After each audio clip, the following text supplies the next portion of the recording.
Chosen one, what happened this week cannot be undone. Not a prophecy about something approaching, a revelation about something already written. In the unseen realm, the upgrade exists. The plan has been rewritten. The ceiling that contained you 7 days ago has already been lifted because of what you chose to do in it. You may have spent this week in the quiet, unremarkable middle of faithfulness, the kind that asks everything and returns nothing visible, the kind where you did the costly thing in a week that gave you no applause for it, no sign that it was noticed, no confirmation that it meant anything at all, and yet it meant everything. Because God does not receive faithfulness of this quality and respond with what was originally planned, that response would be too small. It would be an insult to the magnitude of what you just offered. Here is what heaven decided. God does not lower his plan to match who you were before this week. He raises it to meet who you became in it. You do not have to earn what is now prepared for you. You already did. This week, in the silence, in the choice, in the staying, this message exists so you can finally see the door that is already open. Before we go any further, I want to ask one thing of you. Just one. Give me your full presence right now. Not because this is demanding, but because what I am about to say was placed specifically for this moment in your life, and receiving it at half attention would cost you something you cannot afford to lose. I hear the Spirit placing something very specific on my heart for you in this hour. And I want to say that clearly before we go one word further, because I need you to know this is not a general message cast out to whoever happens to find it. This was designed for a specific person in a specific moment of their specific journey, and that person is you. You were brought here. The question is not whether this is for you. The question is whether you will let yourself fully receive it. Now, let me say something to you that I need you to actually hear. There is a difference between listening and hearing. Listening is when sound enters the ear. Hearing is when something inside you shifts in response. I am asking you to hear what I am about to say. I know what this week cost you. I do not know the exact shape of your story. I do not know the name of the situation that pressed on you, or the person who tested the edges of your patience, or the particular form of the silence that surrounded you when you were hoping for an answer. But I know the texture of the kind of week you had, and I know what it looks like from the outside, which is to say, from the outside, it looks like nothing. It looks like an ordinary person getting through ordinary days, doing the next necessary thing, managing, surviving, holding it together without anyone knowing how much holding it together actually took. But that is not what it was.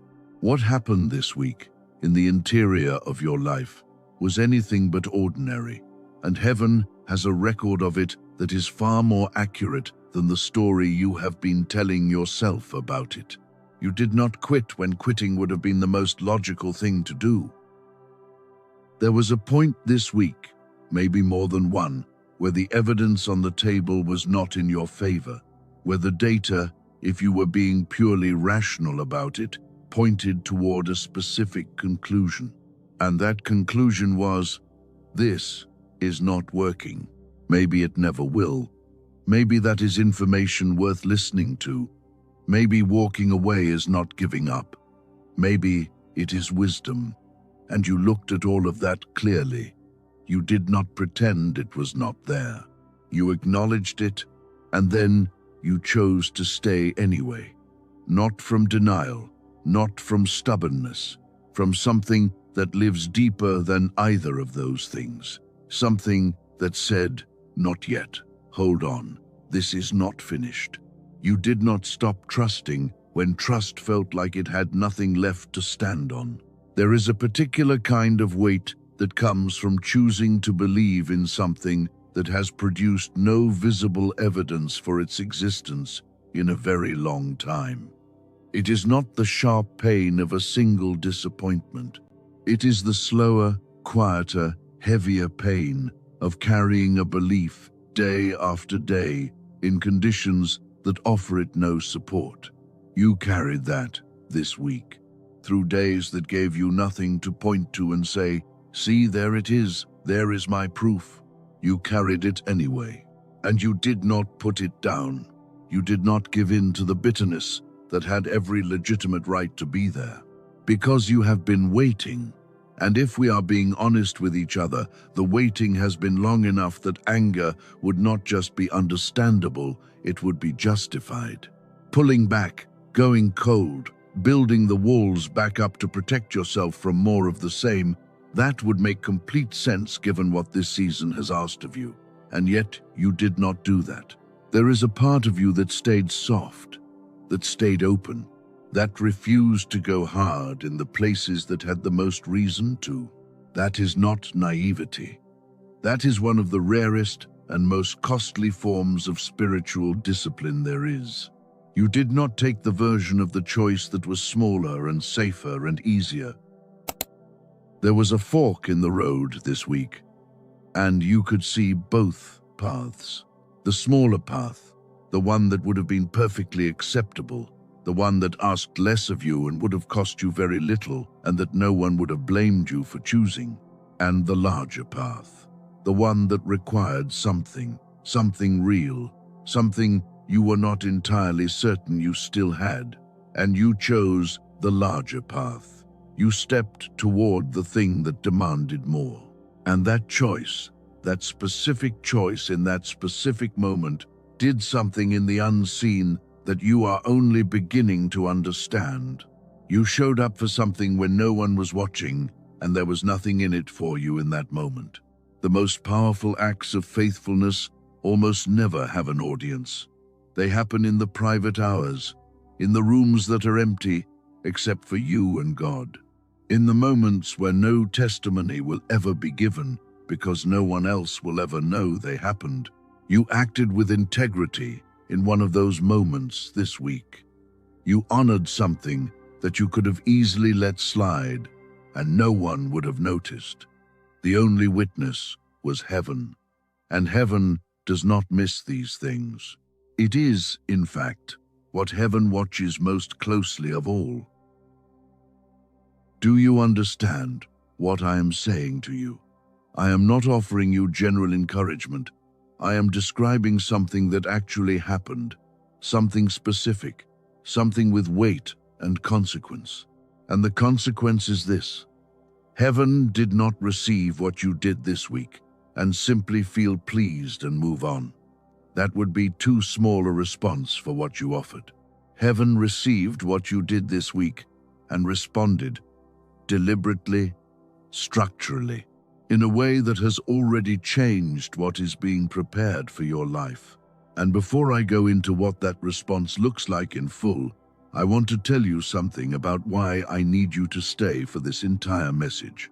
What I'm going to walk you through today is not abstract. It is not the kind of encouragement you receive, feel lifted by for an hour, and then watch evaporate before the day is over. What is here for you is specific. It is directional, and I believe it is one of the most important things you will hear in this particular season. By the time we reach the end of this, you are going to understand exactly what your faithfulness this week set in motion, not in general terms, in 3 specific areas of your life that have just been upgraded at the level of divine planning. You are going to understand the internal patterns that most commonly cause chosen ones to walk right up to the edge of what was prepared for them and then, without meaning to, push it away. And you are going to leave with something concrete, a framework you can actually use for how to receive what is coming without standing in your own way.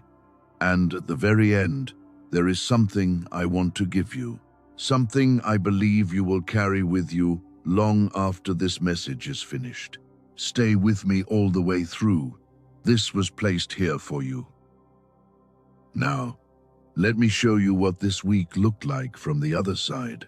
I want to give you 6 signs that the upgrade is already in motion, not future signs, present ones, happening right now around you and inside you, if you know where to look.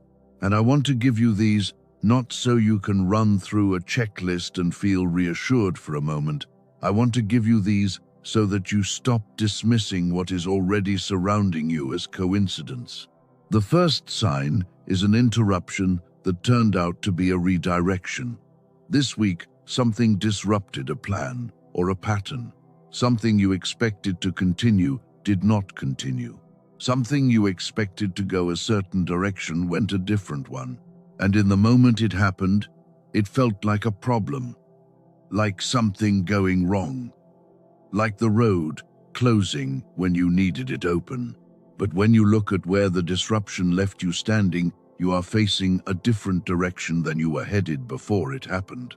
The divine does not block paths arbitrarily. When a door closes or a plan shifts without your choosing it, heaven is often adjusting the trajectory so that where you land is more aligned with what has been prepared than where you were originally going. And that was not random. The second sign is a conversation that ended but left something clarifying behind. There was a conversation this week, maybe one that ended sooner than you needed it to, or that said less than you were hoping it would say, or that went in a direction that surprised you. And when it was over, something in you understood something that it did not understand before.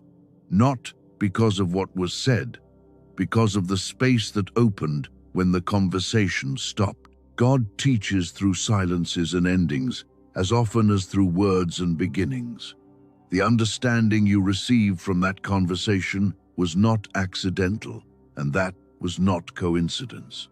The third sign is a door that did not open, and I know that sounds like the opposite of a sign you want to receive, but here is what I need you to hear about this. When God is upgrading your plan, He does not only open new doors, He closes old ones first. He closes the doors that belong to the previous version of the plan, because those doors lead somewhere that the upgraded you is no longer headed. The opportunity that did not come through this week, the response that did not arrive, the path that did not clear. These may not have been rejections, they may have been redirections. The upgraded plan requires upgraded doors, and old doors cannot hold what is coming. And that was not an accident. The fourth sign is a resource or a connection that arrived without you reaching for it. It may have been small. It may have looked like nothing in particular at the time. Someone who reached out unexpectedly. Information that found you through a channel you were not watching. An idea that landed in your mind in a quiet moment when you were not trying to strategize. These are not accidents either. In the season of divine upgrade, provision begins to move into position before the expansion is visible. Like a table being set in a room you have not yet walked into. The plates are arranged. The chairs are pulled out. The food is coming. You just have not opened that door yet, but the preparation is already happening, and that was not random. The fifth sign is a sense of completion around something that had been carrying unfinished weight, a situation or a relationship or a question that had been unresolved for a long time, and this week, without the full resolution you were waiting for, something in you settled about it, not giving up, not surrendering, something quieter than that. A hand that had been clenched slowly went open, and that release was not apathy. When the divine is moving you forward into something new, He sometimes removes the emotional grip of what would have kept you standing in the old place, fighting for something that had already served its purpose in your formation. That settling you felt was not weakness, it was alignment, and that was not coincidence. The sixth sign is the one that is happening right now, in this moment, as you receive this. You knew something had shifted before you had words for it. You came to this message not just because you stumbled into it. Something in you was looking. Some internal barometer told you that this week was different, that something was in motion, that the quality of what was happening around you and inside you had changed in a way you could not fully articulate yet, but could absolutely feel. That knowing is not imagination. That is spiritual perception operating correctly, and that, above everything else, was not random. These 6 signs are not aspirational. They are descriptive of what is already surrounding you. And I want to go one level deeper now, because the external signs only tell half the story. There is something happening inside you in this season that is just as significant and just as real, and I want to name it for you so that you can stop misreading it. There are 6 internal markers of a week in which a chosen one crosses a threshold into something new, and I believe, if you are honest with yourself as I name them, you will find yourself in more than one of them. The first is unusual clarity about what matters. Not about everything, about the things that matter most. This week, things that used to feel urgent started to feel like noise, and things that used to feel manageable started to feel non-negotiable. There is a sharpening that happens when a person crosses an internal threshold, a natural editing of focus that happens not because you decided to change what you care about, but because you became someone for whom the previous priorities no longer fit the person you are becoming. The second internal marker is a loss of appetite for certain things that used to occupy your attention. The drama that used to pull you in no longer pulls you in the same way. The conversations that used to feel necessary started feeling like they drain more than they give. The environments that felt comfortable started feeling slightly too small for who you are now. This is not spiritual pride. It is not you becoming difficult or distant. It is growth. When you expand, the spaces built for the previous version of you do not expand with you. The mild discomfort of that mismatch is not a warning sign. It is a sign of something right. The third marker is a change in the quality of your waiting. If you have been in a season of waiting, something may have shifted this week in how it feels to be in it. Not that the waiting ended, but something inside you stopped fighting it the way you were fighting it before. A quality of patience arrived that is different from resignation because it carries something underneath it. Not peace that comes from knowing what is coming. Peace that comes from knowing that something is. The fourth marker is a shift in what you are willing to settle for. Your tolerance for certain compromises dropped this week. Things you would have accepted in an earlier season, things you would have adjusted yourself to fit, started feeling wrong in a way they did not used to. Not because you became rigid, but because you became more aligned with who you actually are. And the person you actually are will not continue to accept what the previous version of you survived on. The fifth marker is a feeling of being prepared for something specific, not a vague sense that things will get better, something more pointed than that. A feeling that the things you have learned in the hard places, the character that has been formed in the long seasons, the patience that was built in the waiting, are all converging towards something particular. You cannot see its full shape yet, but you can feel the convergence. That is not wishful thinking. That is spiritual perception working the way it was designed to work. The sixth marker is peace in a situation that has not externally changed. The circumstances are the same. The visible evidence is the same. Nothing has shifted that you could photograph and show someone. And yet something in you is quieter about it than you were 7 days ago. Not numb, not performing peace for an audience, genuinely quieter. Because the peace that precedes breakthrough is not the peace of resolution. It is the peace of someone who has crossed an internal threshold and is now inhabiting a different kind of presence than they had before. They are not waiting with anxiety. They are waiting with a knowing that has arrived ahead of the evidence. These signs, these markers, none of them are random, none of them are coincidence, none of them are accident. They are the signature of something that happened this week, something specific, something that was observed, and something that the divine has already responded to. Before I go into what that response looks like in full, before I show you exactly what has been upgraded and what you are walking into, I need to show you something about why this works the way it works. Because here is what I have seen happen too many times. A person receives an upgrade and does not understand the mechanism behind it, and because they do not understand it, they receive it incompletely. They experience the doors opening without knowing how to walk through them fully. They feel the shift in their life without knowing how to hold it. And the fullness of what was prepared never quite lands the way it was designed to. I do not want that for you. What I am going to show you next is the architecture of what happens when a chosen one's faithfulness reaches the level you reached this week. 3 layers, 3 forms of invisible faithfulness that the divine records. And why the particular layer you demonstrated this week is the one that, in the ancient understanding, changes what is being built for your life. Stay with me. Now I want to give you something that most people never receive about their own spiritual journey.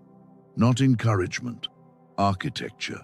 A framework for understanding what actually happens in the unseen when faithfulness of the quality you demonstrated this week is offered. Because without this, you might walk away from what I am telling you feeling moved but confused.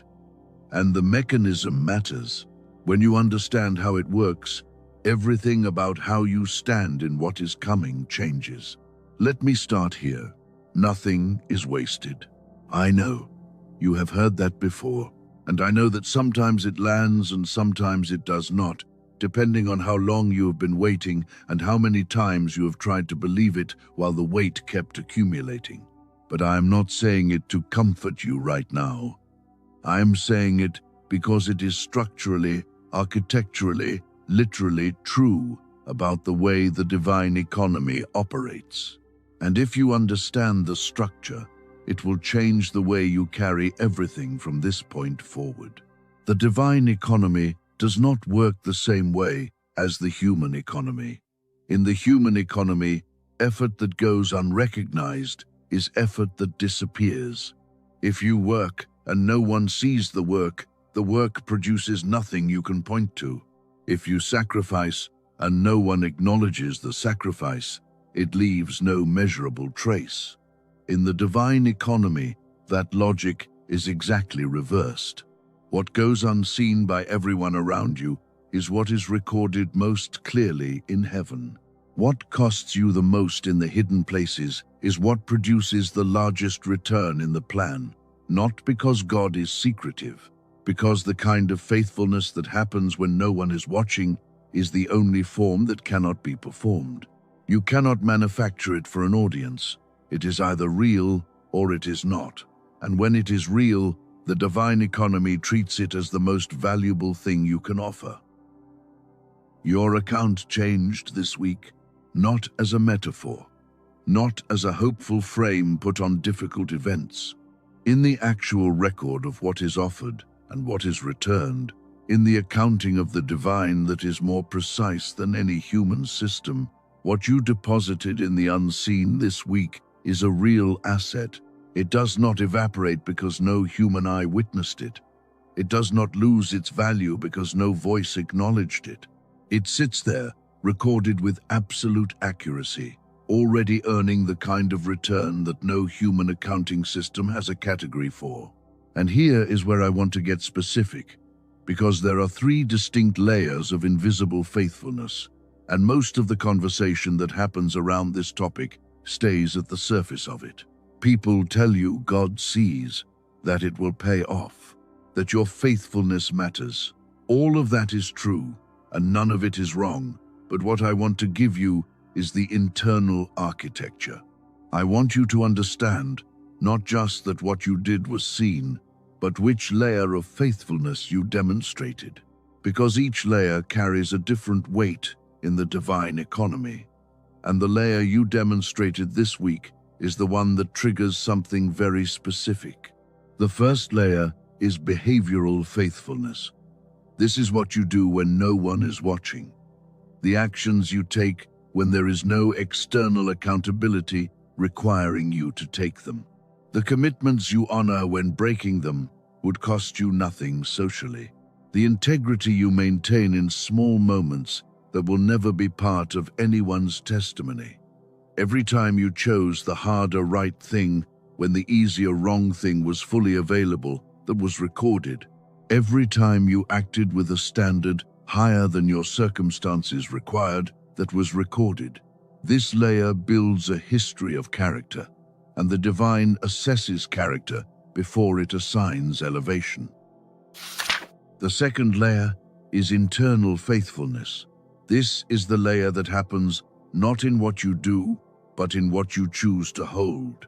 The beliefs you continue to carry when the evidence argues against them.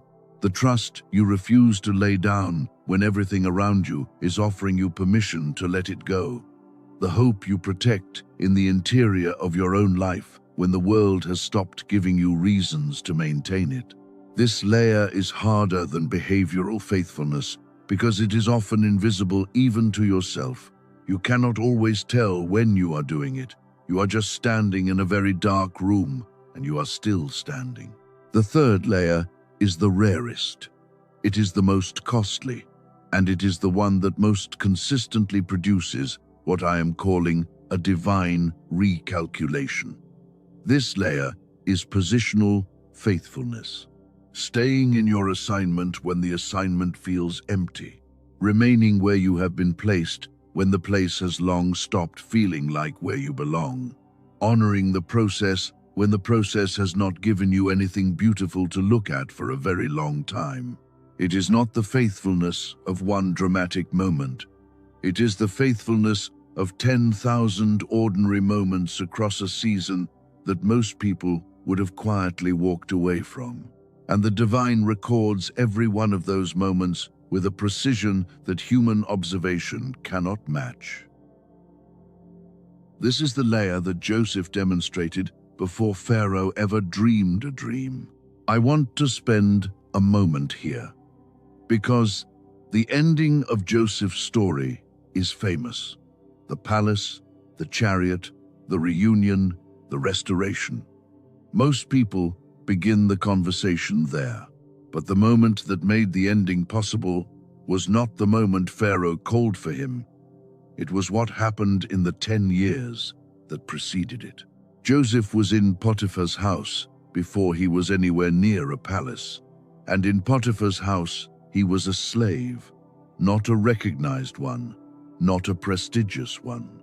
A young man displaced from everything he had known, with no social standing, no legal rights, no path that any reasonable observer could see leading anywhere significant. And in that situation, he did not merely survive. He was faithful. He served with a quality of character and integrity that had no external audience requiring it of him. He held himself to a standard that his circumstances did not demand. He gave more than was asked. He honored responsibilities that were not his to honor except by choice. And then it got worse, far worse. He ended up in prison through no fault of his own, accused of something he did not do, by a system that had no interest in his truth.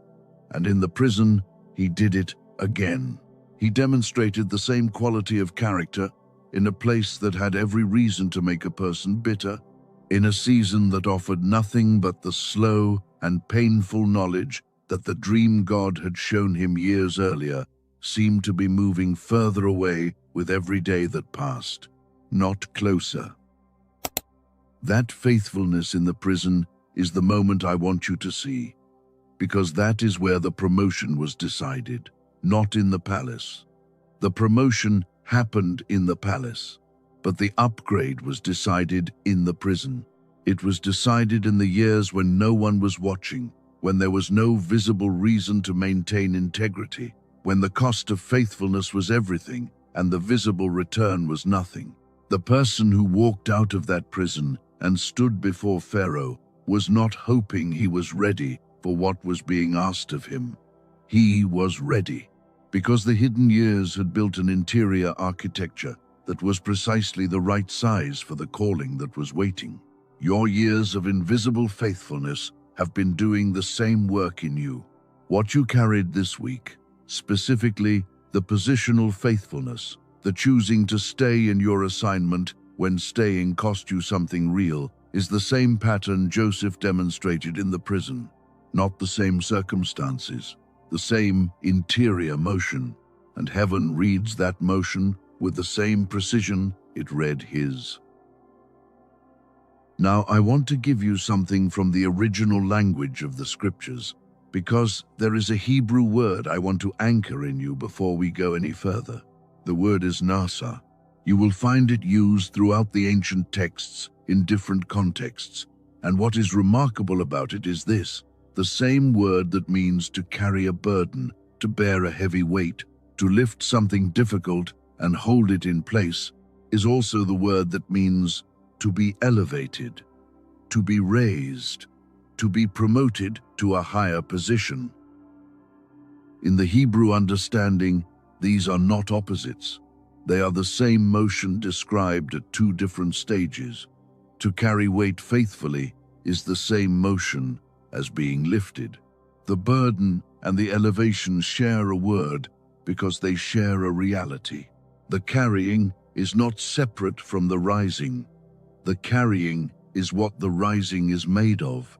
Think carefully about what that means for this season of your life. Every weight you have borne faithfully, every burden you have held without putting down and without asking for credit, every heavy thing you carried through a season that gave you nothing visible in return for carrying it.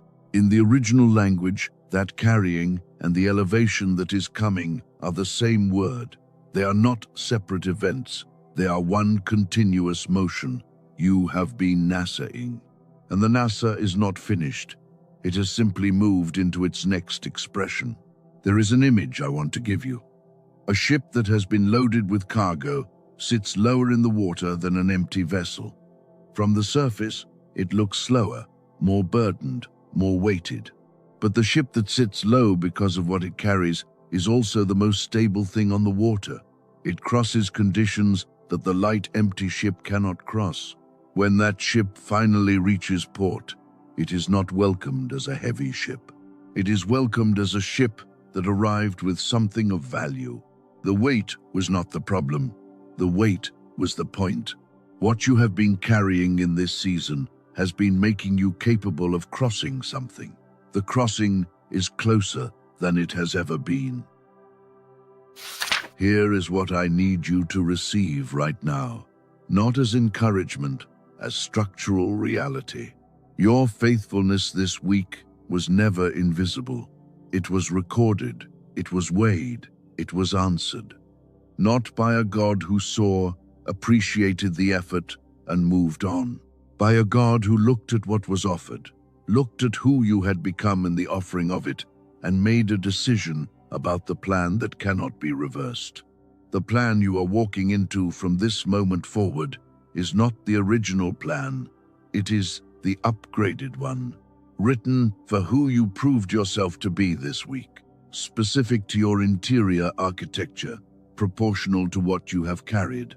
And here is what I want you to hold as we move forward. Because what I want to show you next is the mechanism itself, how the recalculation actually works. What happens in the divine economy when faithfulness of this quality arrives? The specific phases, why each one matters, and why understanding it changes the way you stand in what is coming, so that when the upgrade begins to express itself in visible ways, You are not standing at the door of it with your arms crossed and your breath held, waiting for the other shoe to drop. You are standing there with the posture of someone who understands where they are and why they are there.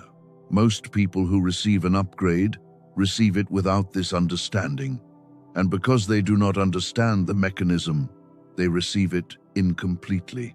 They experience the doors opening and do not walk through them with the full weight of who they are. They feel the provision arriving and immediately begin to search for the catch. They sense the shift, and then, without meaning to, they begin to dismantle it from the inside. I do not want that for you. What I am going to show you next is exactly why the upgrade works the way it works, and exactly how to stand in it when it arrives, so that the fullness of what was prepared is the fullness of what you receive. Stay with me. There is a moment in every important journey where information shifts into understanding, where you stop hearing something and you start knowing it. I want what happens in this next part of our conversation to be that kind of shift for you, because what I am about to show you is not encouragement dressed up in logic. It is the actual architecture of what happens when faithfulness of the quality you demonstrated this week is received by heaven. And when you understand the architecture, everything about how you stand in what is coming changes. Let me give you the framework. I'm going to call it the upgrade economy. 3 phases, 3 distinct movements that happen in sequence whenever a chosen one's faithfulness crosses the threshold that triggers a divine recalculation. Most people experience the result of these 3 phases without understanding them. They feel the shift in their life without knowing how to trace it back to what caused it.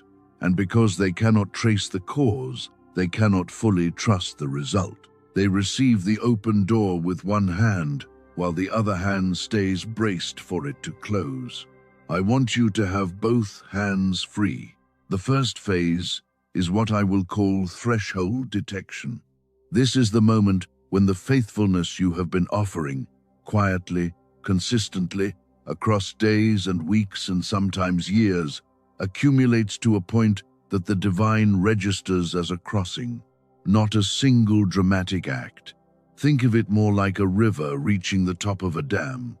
No single drop of water broke the dam, but there was one drop that was the final drop, the one that made the crossing complete. What you did this week was that drop, and the threshold detection is precise. Heaven does not estimate. It does not approximate. It sees the exact moment, and the exact moment for you happened this week. The second phase is capacity assessment. This is where the divine looks at who you are now, the interior architecture that was built across the long and invisible season you just came through, and evaluates what the upgraded version of you is capable of carrying. This is a critical phase because the upgrade is never designed for who you were when the promise was first given. It is designed for who you became in the process of waiting for it. The version of you that received the original plan could not have held what the upgraded plan requires. That is not an insult to who you were then. It is simply the reality of what the formation process was building toward. Think about Joseph one more time. The original plan, the dreams God gave him as a young man, were real. They were always going to come true. But the version of Joseph who had those dreams at 17 was not the version of Joseph who could have administered Egypt in a famine. Not because he was a bad person, because the administrative wisdom, the emotional steadiness under pressure, the discernment that comes only from surviving betrayal and injustice and imprisonment with your integrity intact, none of that existed yet. The capacity for what was prepared had to be built, and the building required everything the hidden years asked of him. Your hidden years were doing the same work, and this week The divine assessed the architecture they produced in you and found it ready for a larger structure than the original plan called for. The third phase is plan revision. This is the phase that most people do not believe is real, because we are conditioned to think of divine plans as fixed, set in stone, immovable. And in one sense, the destination is fixed. What you are called to ultimately become and ultimately carry is not something that changes with the weather, but the plan, the specific path, the scope, the ceiling, the provision, the connections, the timeline. These are responsive. They are designed to expand in proportion to the person who is walking them out. God does not write one plan for the version of you that lived in fear and leave it unchanged when you demonstrate that you have become someone who chooses faith. He adjusts the plan upward to match who you are now, not the expansion of the old plan, the rewriting. Because expansion assumes the original plan was the right size and just needs more room. Rewriting means the original plan was accurate for the original version of the person, and the upgrade is written for the developed version. This is not God correcting a mistake. This is God responding to a development. And the development happened this week. These three phases are not spread across months.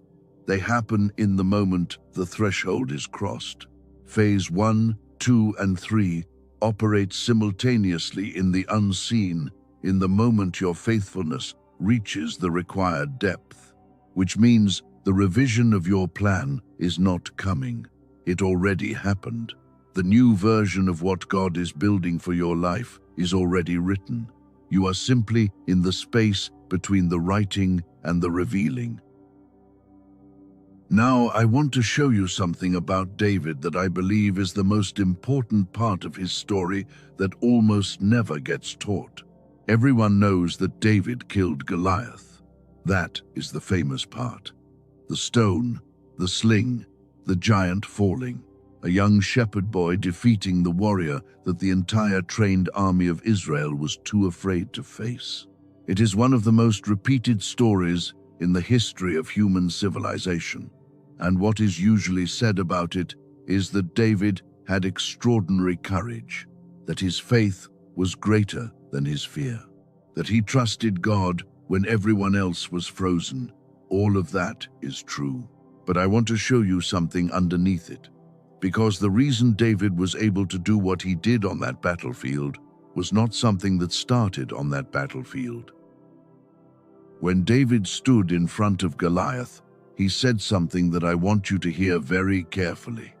He said, "Your servant has killed both a lion and a bear, and this Philistine will be like one of them." He was not speaking theoretically. He was not working himself into confidence by making claims he could not support.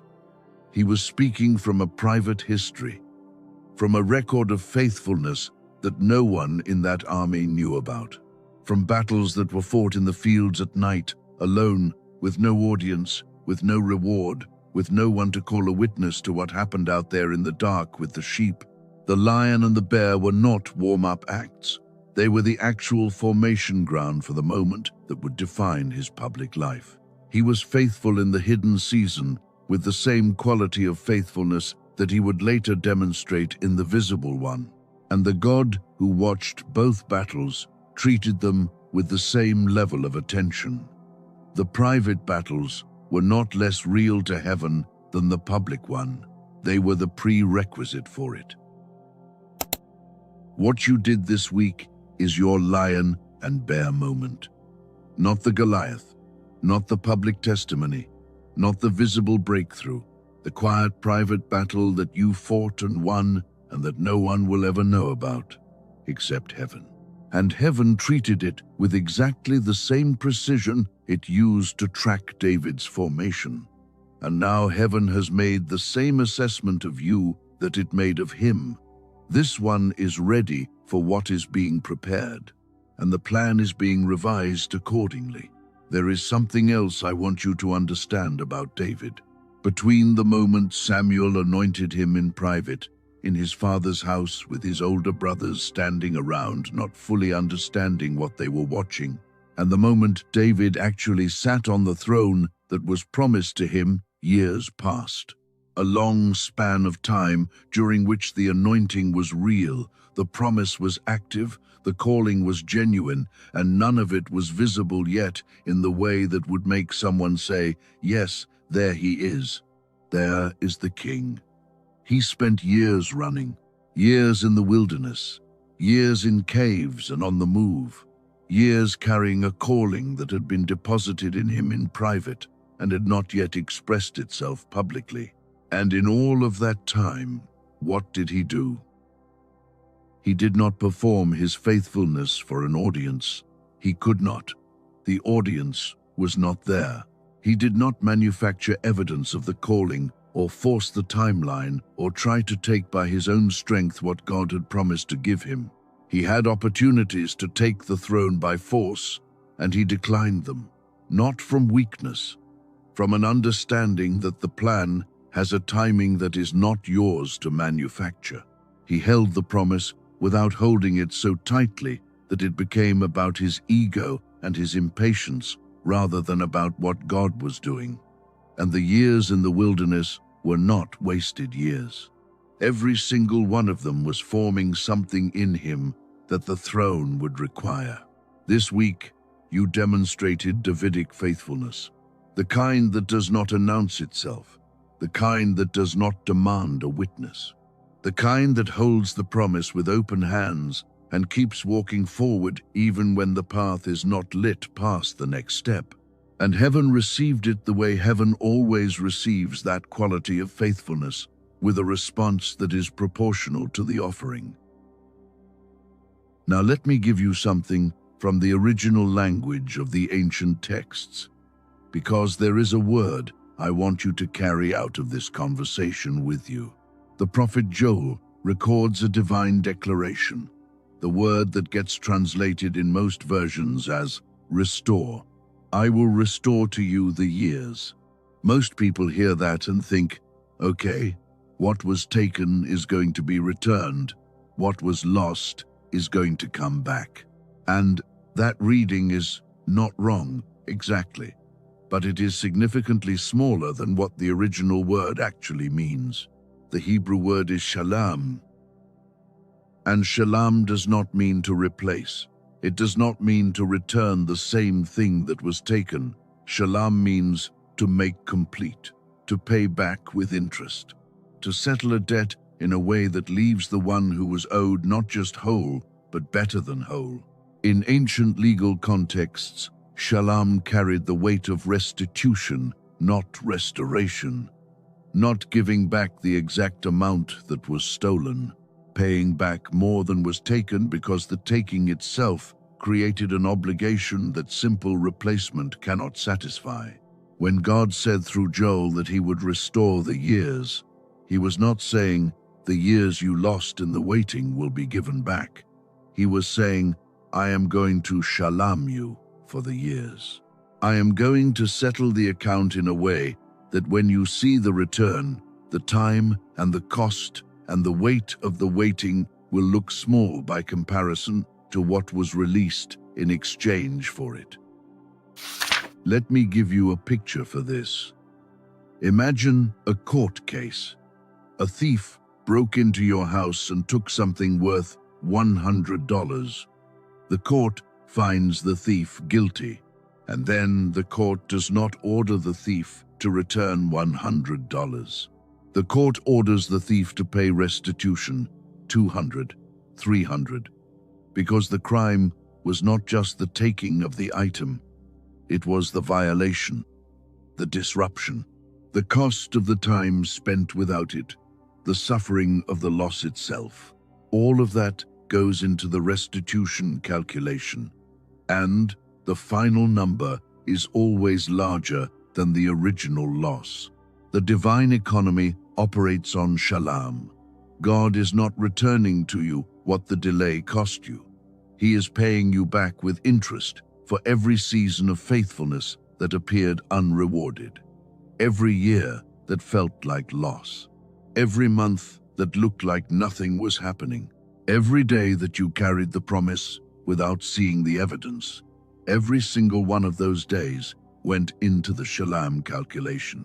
And the return on that calculation is being released right now into the upgraded plan for your life. What that means practically is this. The upgrade that is coming is not a replacement for what you were waiting for. It is the Shalam settlement for the entire cost of the waiting.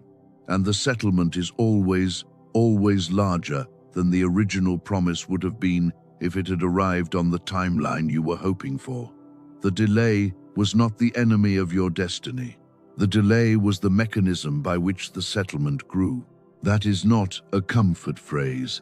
That is the actual architecture of how the divine economy works. Here is Revelation 2, and I need you to hear this clearly. The divine recalculation is not God adjusting to a mistake. It is God responding to a development. The three phases, threshold detection, capacity assessment, and plan revision, have already moved through their complete sequence for you. The plan is already revised. The Shalam account is already being settled. And what you are stepping into from this moment is not a version of your life that requires more waiting for the same promise. It is a version of your life that was written for who you became in all the waiting you have already done. You are not waiting for the breakthrough anymore. You are standing on the other side of the line, and you are beginning to understand what that means. Which brings me to the part of this conversation I know you have been waiting for, because everything I have shown you so far has been about the mechanism, the why, and the how of what happened this week. And the mechanism matters because understanding it changes the posture you stand in when the visible expressions of the upgrade begin to arrive. But I know there is a question underneath everything we have covered. And that question is this: what exactly changed? What are the specific things that were revised? When the divine looked at who you became this week and rewrote the plan, what did the new version of the plan actually say that the old one did not? That is what I am going to show you now. Because the upgrade is not abstract. It is not a general sense that things will be better. It touches specific domains, real areas of your actual life. And heaven does not upgrade one thing at a time. When a chosen one crosses a threshold, the revision happens across 3 areas simultaneously. 3 interconnected domains, each one touching a different dimension of your daily existence. And these 3 areas do not upgrade independently. They are one upgrade expressed in 3 directions. What happens in one changes what is possible in the others. The first domain is your relationships. For those entering this season, the relational landscape is being rearranged. I want you to sit with that for a moment before I explain it, because I do not want you to hear it and immediately think of a specific person and immediately feel defensive or sad or guilty.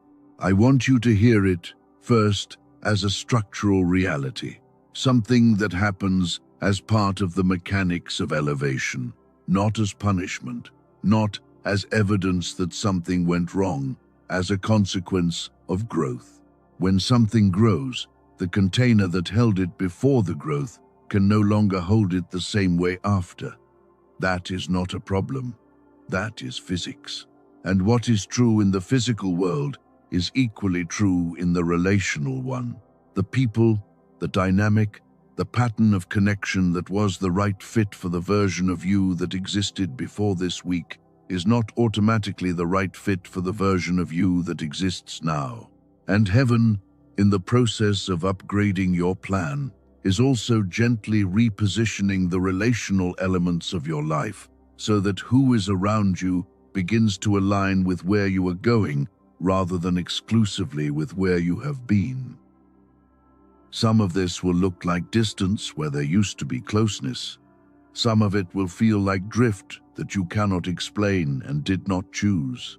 Someone who was a constant presence in your life may have become quieter, harder to reach, less engaged, and you have spent time searching for what you did to cause it. Here is what I need you to hear. You may not have caused it. The distance may not be about you in the way you think it is about you. It may simply be that the season of proximity between you and that person has reached its natural completion. And the divine is allowing the natural completion to happen because what is coming for your life requires space that the old relational structure was filling. What you will feel during this part of the shift is real grief. I am not going to minimize that. The reorganization of who is close to you is not a painless process, and I would be doing you a disservice to frame it as purely positive. You will question whether you did something wrong. You will replay conversations, looking for the exact moment you caused the distance, and you may not find a clear answer. And the not finding a clear answer can feel worse than finding a bad one, because at least a bad answer gives you something to correct. Unanswerable drift just leaves you sitting with the loss. But here is what the not doing will save you. Do not chase what is leaving. Do not try to reconstruct, through effort and explanation and extra presence, what the divine is in the process of repositioning. The chosen one who spends their energy pulling back into place what heaven is moving forward will exhaust themselves trying to hold together a configuration that has already served its purpose. The relationships that belong to the previous version of the plan were the right relationships for that plan. The relationships that belong to the upgraded version are being moved into position now. You cannot see them yet in many cases, but they exist, and they are carrying the language of where you are going rather than only the memory of where you have been. What to trust in this domain is this. Just when the loneliness of the reorganization feels most complete, just when you begin to wonder whether the cost of growth is a kind of permanent isolation, the right connections will begin to make themselves known to you. Not through your searching, through your positioning. When you are standing in the place the upgraded plan requires you to stand, the people who belong at that level will be there. They will know your language without you having to teach it to them. They will understand the weight you carry without you needing to explain the history of how you came to carry it. And the connection you experience with them will be different in quality from anything the previous relational configuration offered, not because those people were wrong, because these will be right in a way that only becomes available when the alignment reaches a certain level. You went into this season needing witnesses, people who could see you and confirm for you that you were real and that what you were carrying was real, and that need was legitimate. We all begin there, but you are coming out of it needing something different. You are coming out needing partners, people who are not just watching you become what you were called to become, but who are walking alongside the same kind of becoming in their own lives. The relational upgrade is not just about better people. It is about a different kind of relational purpose entirely. Now I want to talk about the second domain that has been upgraded, and this one is the one most people do not see coming.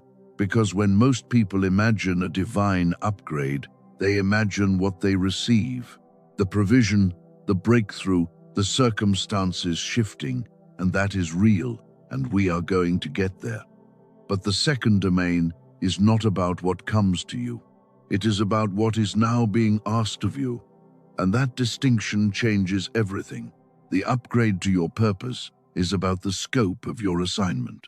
What was prepared for the previous version of you had a certain reach, a certain size, a certain radius of influence, and that version of the calling was real and was good and was worth walking into completely. But what is being prepared for the version of you that showed up this week is larger in its scope. What was a gift for a small circle is being repositioned for a broader expression.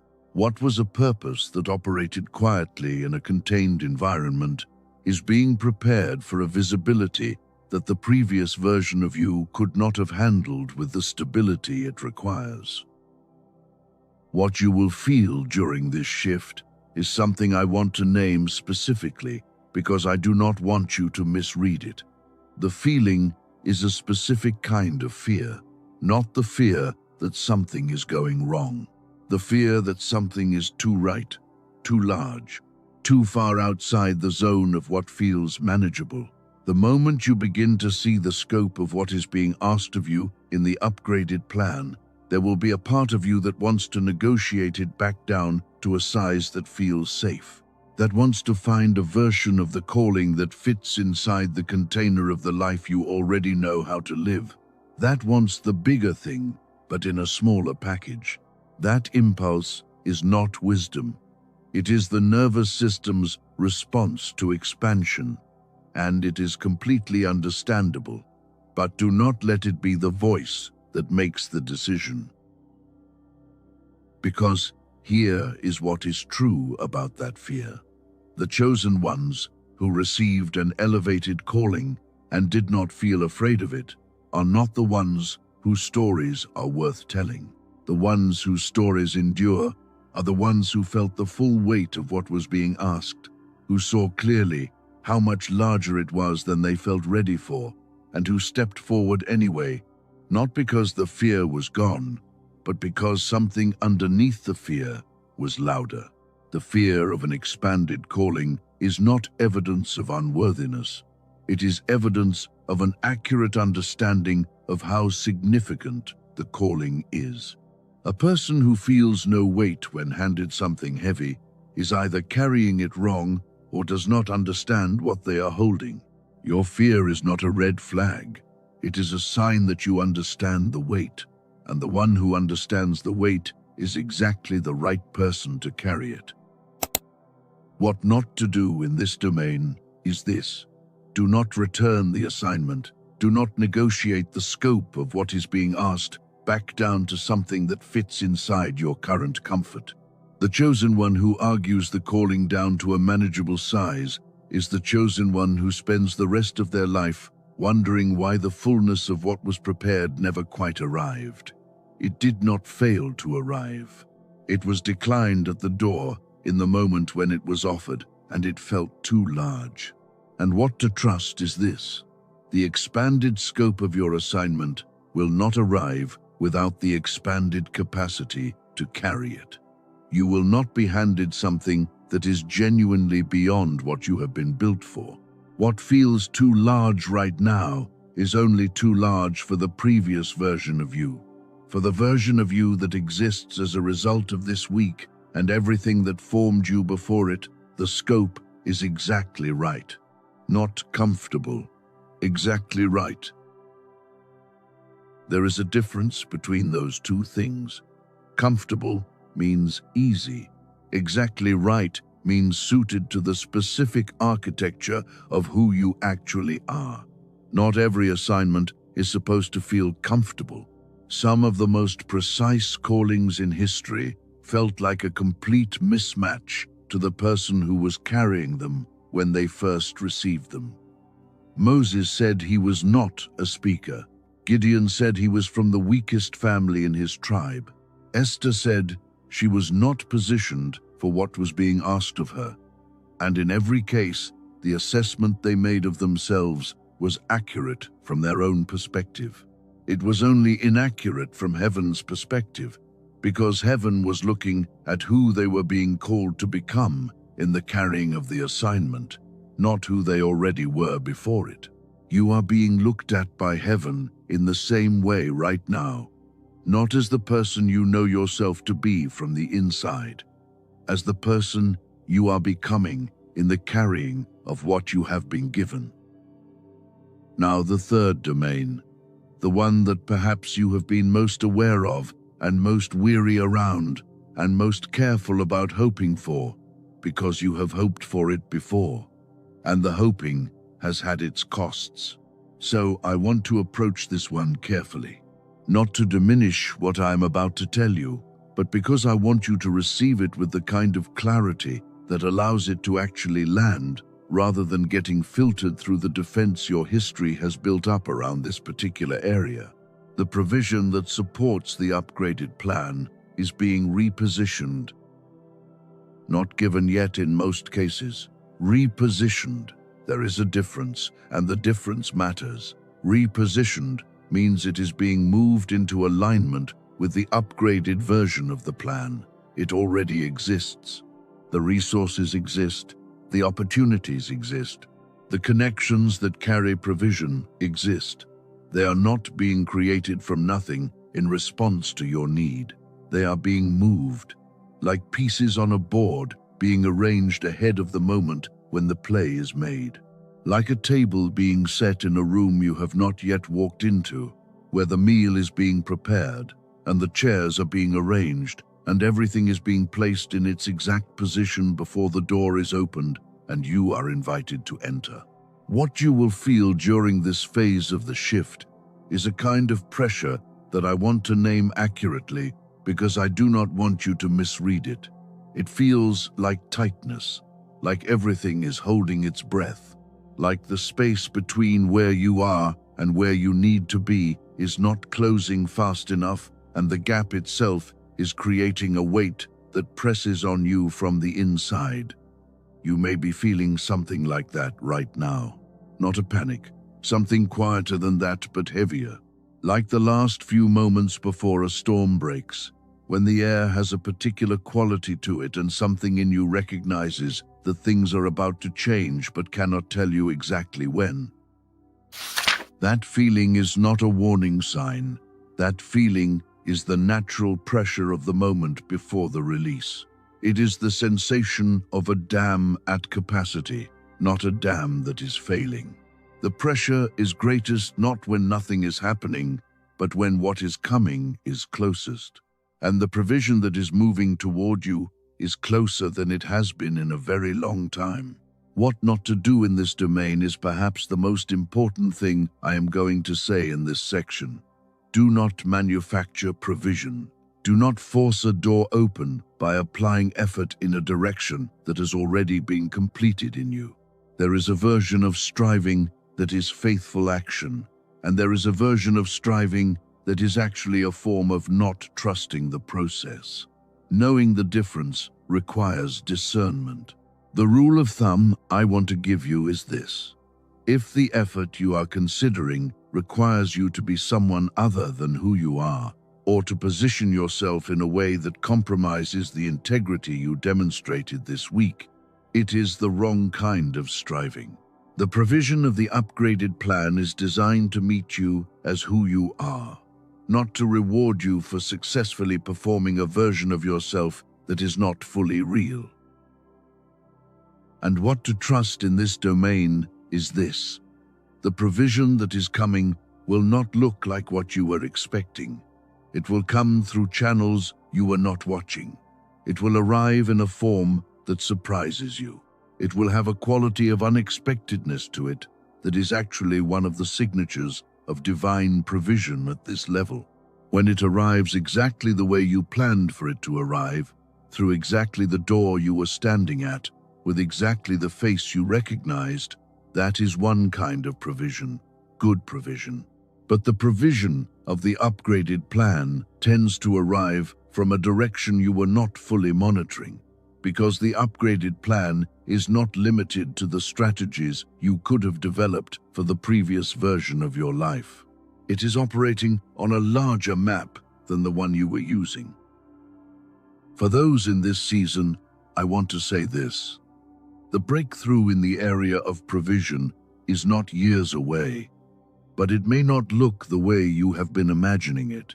Stay flexible in your picture of what it looks like while remaining anchored in your certainty that it is coming. Do not let the specific form you have been expecting become the only form you can recognize. Heaven has creative latitude that our strategic imaginations do not have, and the most significant provision in your life will likely arrive through that creative latitude rather than through the door you have been watching. And here I want to give you something, not from me. I want to share something I hear being placed on my heart for you right now.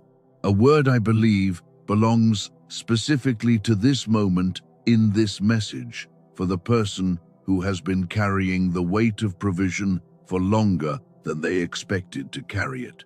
I hear the Father saying this to you. What I have prepared for you was not designed for who you were afraid to become. It was designed for who you proved yourself to be this week.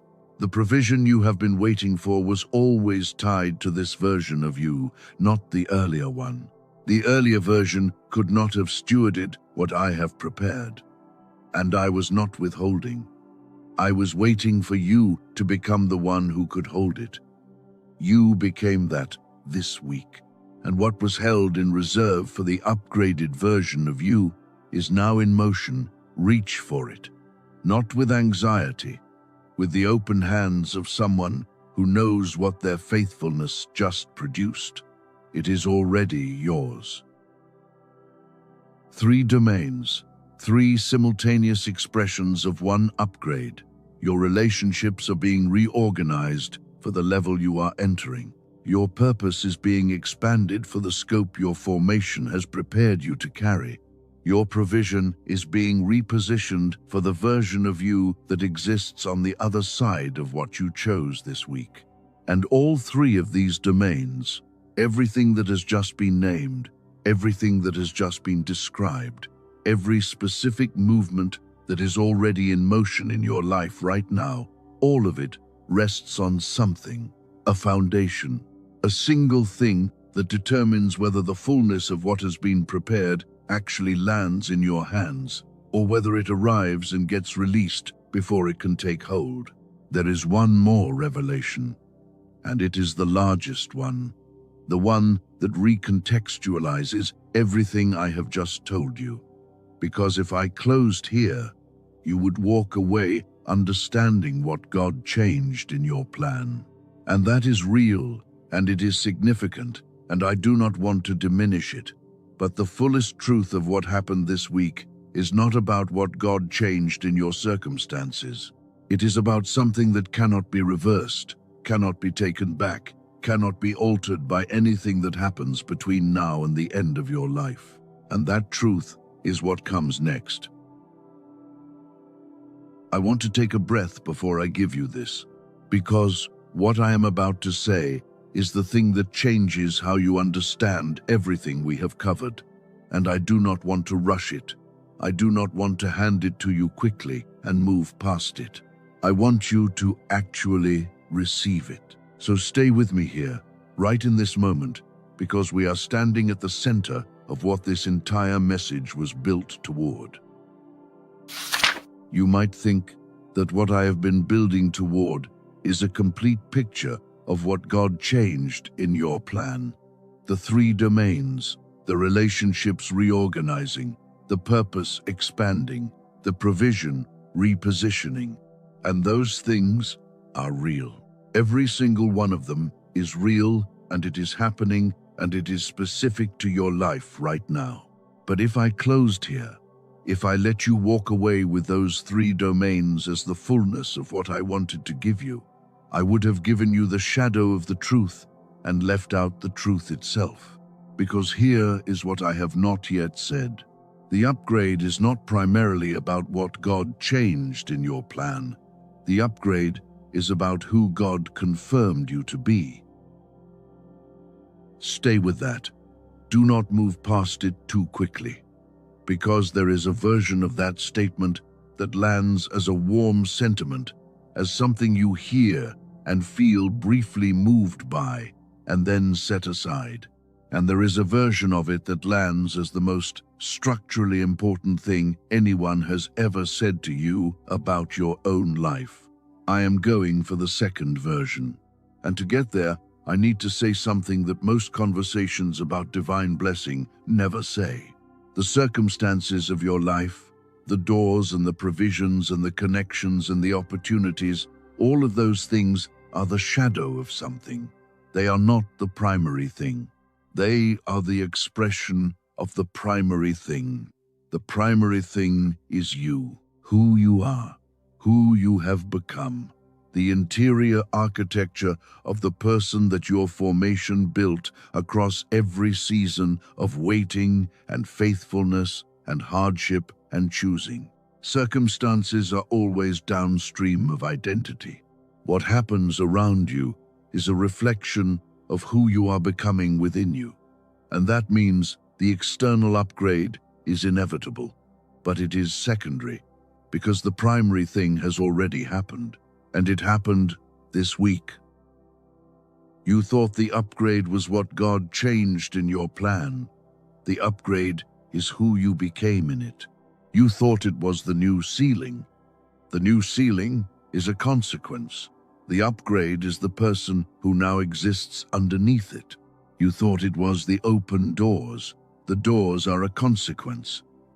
The upgrade is the version of you that walks through them without flinching. You thought it was the provision arriving. The provision is a consequence. The upgrade is the capacity inside you that was built to receive and steward what is coming. You went into this week as someone waiting for their circumstances to shift, and you are coming out of it as someone whose interior has already shifted in a way that makes the external shifting not just possible, but inevitable. That is not encouragement. That is the actual order of operations of how the divine economy works. The inside always precedes the outside. The character is always formed before the platform is given. The capacity is always built before the provision is released. And what you became this week, in the quiet and the costly and the choosing, is the upgrade that everything else in your life is now going to begin aligning around. The new version of your plan was written for this version of you, not for the version that existed before the formation. For this one, the one sitting with me right now, the one that carried what you carried, chose what you chose, stayed where you stayed, and proved something in the process that cannot be unproven. And I want to name specifically what was proven, because this is where I want to give you something you can carry out of this conversation.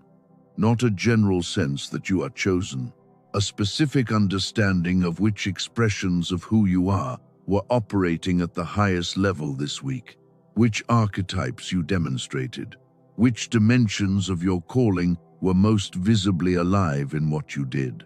The first is the pioneer.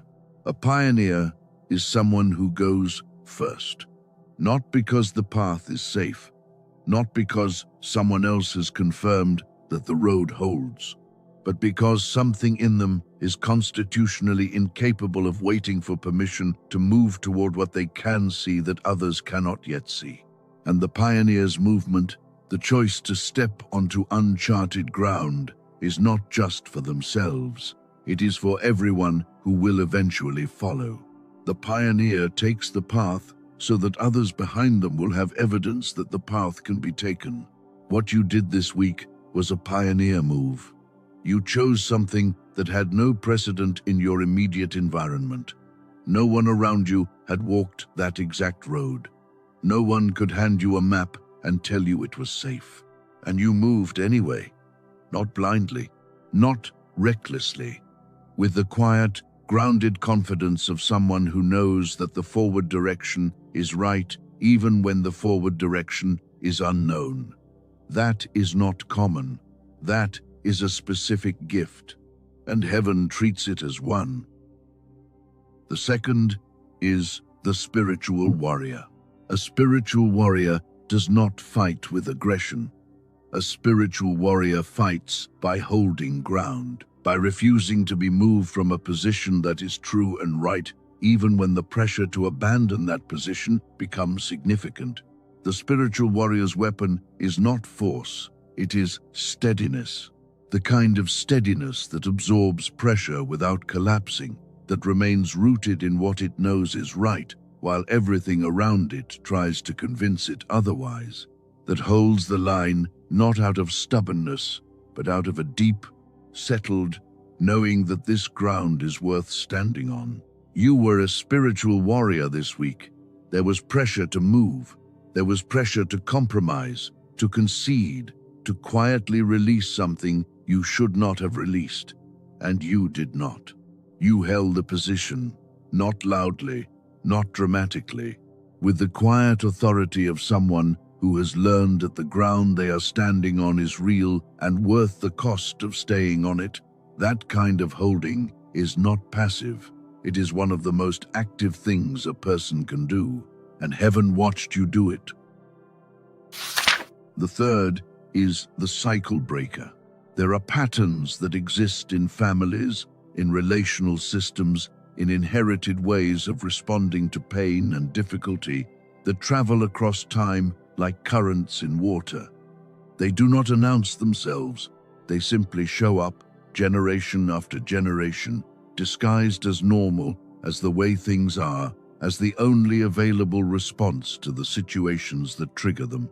And most people move through those patterns without ever noticing them, without ever realizing that what feels like a natural reaction is actually a taught one, an inherited one that was passed to them without their consent, and that they are now in the process of passing forward.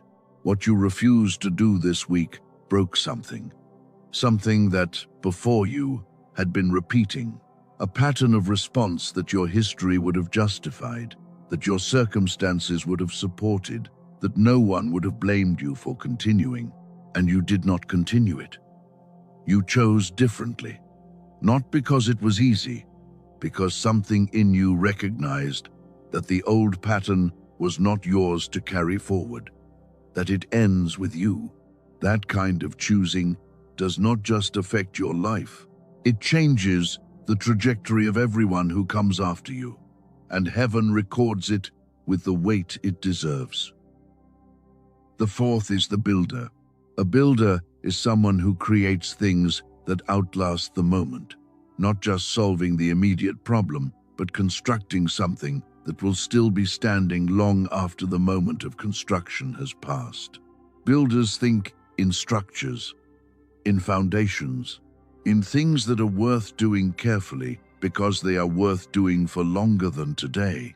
What you laid down this week is a structure, not visible from the outside, an interior one, a standard, a decision about who you are and what you stand for, and what kind of choices you make when the cost of making them is real. That kind of structure, once built, becomes the foundation that everything else in your life gets built on top of. You did not just navigate a difficult week, you built something real, something that heaven is now building the next layer of your life on top of. And that something will outlast the memory of what it cost you to lay it. The fifth is the seer. A seer is someone who perceives what others around them cannot yet perceive, who picks up on patterns and signals and movements in the spiritual environment before they have become visible enough for most people to register, who operates with a level of internal sensitivity that can feel like a burden in seasons where what you sense cannot be confirmed or explained. But that sensitivity, that capacity to see and know and discern before the evidence arrives, is not a liability. It is one of the most valuable gifts in the divine economy, because the seer does not just see what is, the seer sees what is coming. And what you see positions you to stand in the right place before the right moment arrives. The fact that you recognize something was happening this week before you had words for it. The fact that something in you knew this message was for you before I said anything that could logically confirm it. The fact that you have a sense, even now, that what is being named here is accurate, even though you cannot fully explain how.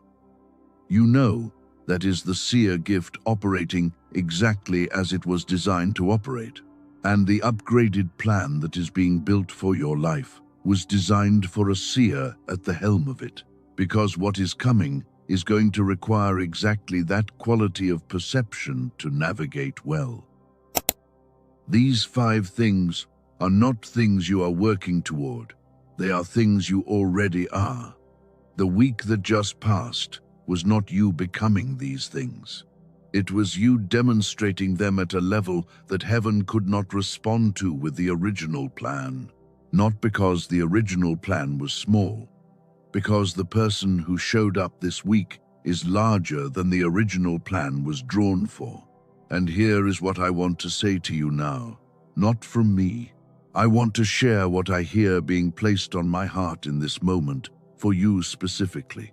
For the person who has just heard themselves described and is sitting with the strange combination of being seen and not quite believing it, I hear the Father speaking directly to you. He is saying, I did not upgrade your plan because you performed well. I did not upgrade it because you earned a reward. I upgraded it because I look at you and I see what I made. And what I made is not ordinary. What I made is exactly what I intended. And for too long, you have been living in a version of your life that was sized for who you thought you were, rather than for who I knew you to be. That ends now. Not because you demanded it, because this week you stopped performing a smaller version of yourself. You showed up as the full thing, and I am not going to respond to the full thing with a partial plan.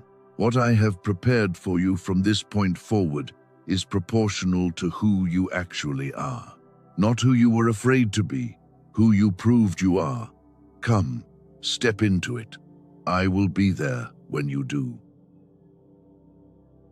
I want to do something with you right now before we go any further.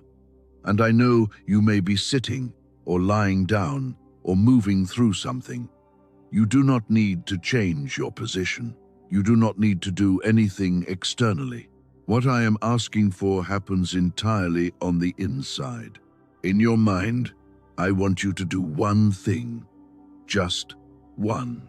I want you to let yourself picture a version of your life, not a fantasy, not a wish list, a real, grounded picture of what your life looks like when the upgraded plan has had time to express itself. When the relationships are aligned with where you are going, when the purpose has found its fuller scope, when the provision has arrived in the unexpected form it is being prepared in.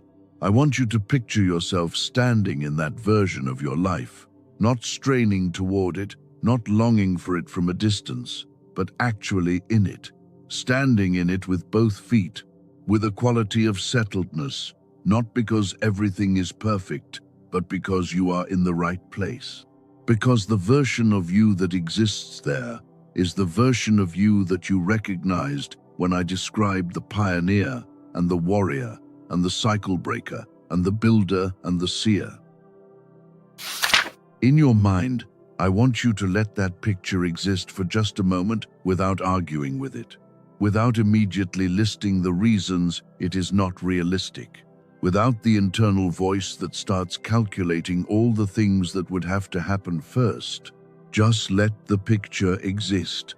Let the version of you that is standing in the upgraded plan be real in your interior for a moment, the way a room feels real when you stand in it, even before you have moved in all your furniture. That feeling, that quality of recognition you have in your interior right now, even if it is small, even if it is surrounded by doubt, even if it is only a flicker, that is not wishful thinking. That is spiritual perception identifying something that is already true in the unseen. The version of you that is standing in the upgraded plan is not imaginary. That person exists in the purpose for which you were created. And what you did this week closed the distance between who you have been and who that person is. The door is open.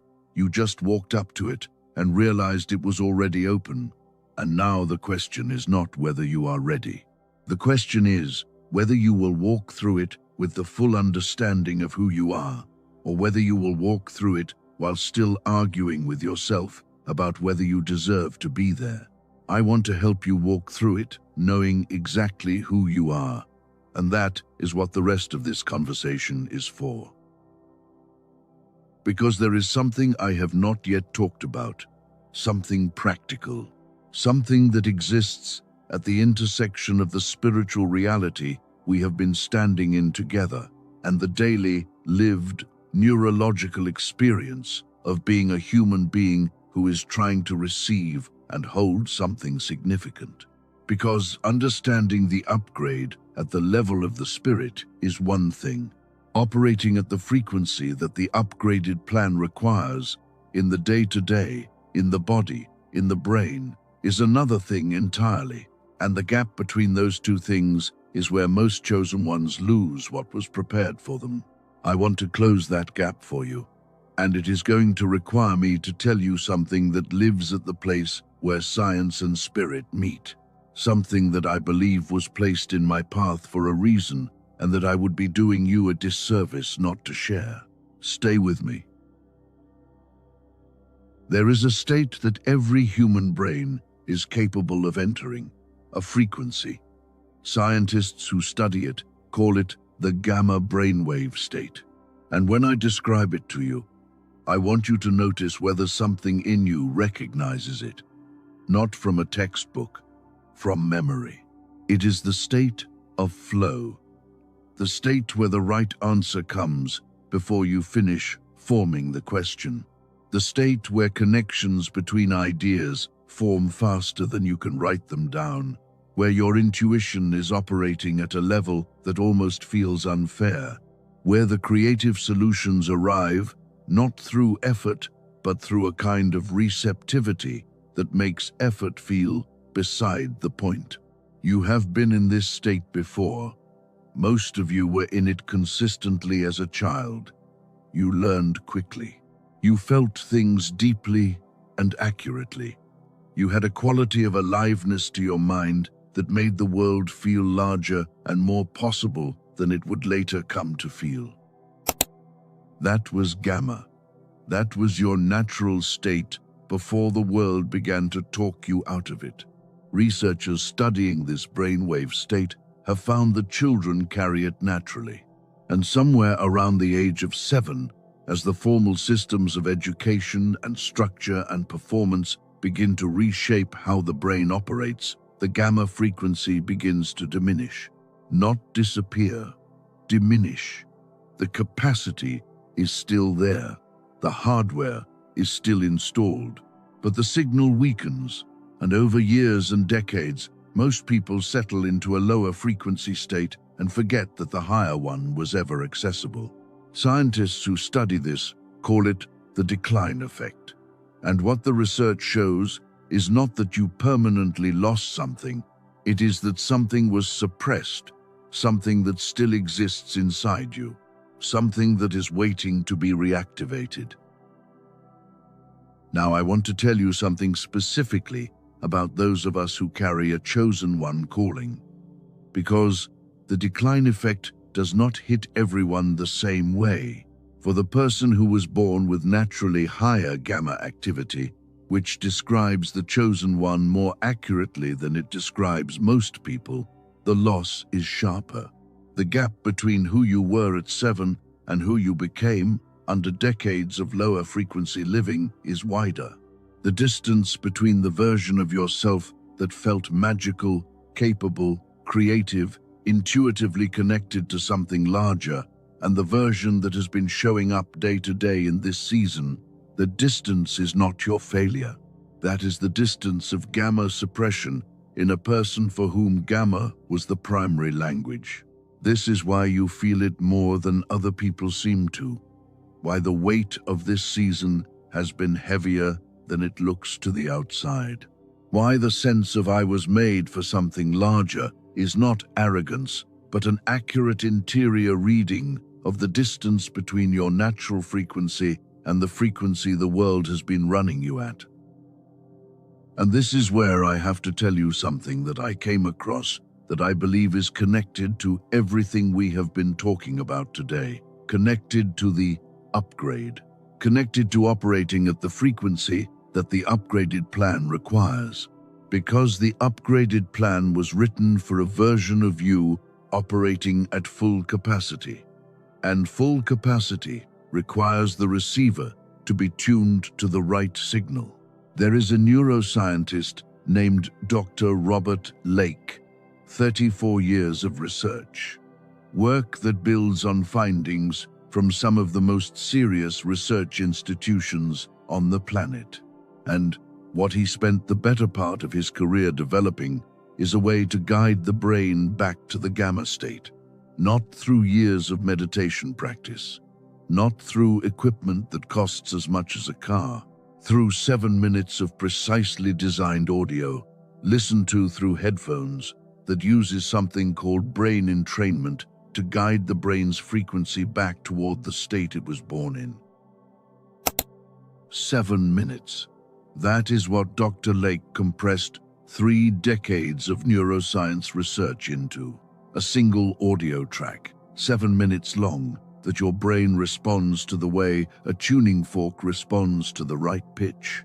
Not because something external is being forced into you, because the capacity was always there, and the audio is providing the signal that allows the brain to find its way back to what it already knows.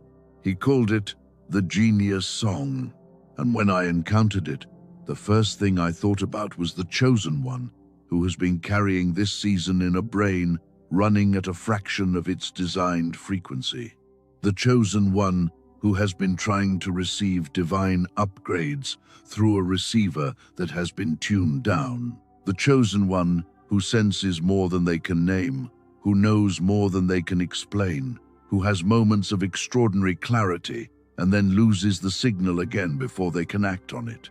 Because the signal was always real, the receiver just needed recalibration. The people who have used it, more than 18,000 of them at this point, describe something consistent, not a dramatic event, a return. The sense that something which had been quiet for a long time began to come back online. The intuition sharpening. The synchronicities becoming more frequent and more noticeable. The quality of creative thinking returning to something closer to what it was before the world turned it down. The sense, which is perhaps the thing I find most significant, that life feels less like pushing through and more like moving in a current that is actually moving in the right direction. Now, I am aware that what I am describing sits at the edge of what most people in this kind of conversation will immediately trust, and I want to honor that. I am not here to sell you a feeling. I am here to tell you what I genuinely believe is true and relevant to your life. And what I genuinely believe is this: the upgraded plan that has been written for you requires a version of you operating at the frequency you were designed for. And if there is a tool rooted in 3 decades of serious neurological research that helps restore that frequency, and if the only thing standing between you and trying it is the cost of a dinner out, then I would be doing you a disservice not to mention it. The standard price Dr. Lake offers this at is $49. For those who find the information through this specific message, the price is $39, not as a promotion. Because his mission is to reach the people who were genuinely born for this, and the pathway you took to find this message is not an accident. The $39 includes the genius song itself. It includes a second audio track designed for activating focus and confidence in children, because the decline effect starts early, and some of you are watching it happen in the ones you love. It includes the original book that the film The Secret drew its central ideas from, which in its original form is considerably more grounded and practical than the popularized version, and which sells for $20 on its own. It includes a guided visualization for 4 areas of life, and it includes an infographic of the 5 most researched habits for creating meaningful long-term change. All of it digital, all of it delivered immediately, and a complete money-back guarantee. No conditions, no time limit on how many times you use it before you ask for your money back. The only risk is not discovering whether your gamma has been waiting for you to give it a reason to come back. Before I move forward, I need to say something important, because there are versions of this that exist online that use the name but do not carry the technology. Websites that replicate the appearance of it without the brain entrainment architecture, that is what makes it actually work. If you search for it in a browser or look for it on any streaming platform, what you find will not be the real thing. The only place the authentic version exists, with the full technology, all the included materials, and the guarantee, is through the specific link I have placed in the pinned comment and the description of this message. That is the only pathway to the real thing, and the real thing is what this is about. For those who feel led to investigate it, the information is there. And if it is not for you in this moment, that is completely honored. What we are covering in the rest of this message belongs to you regardless. Now, I want to return to something I mentioned earlier and promised we would come back to, because there is a pattern I have watched repeat itself more times than I can count.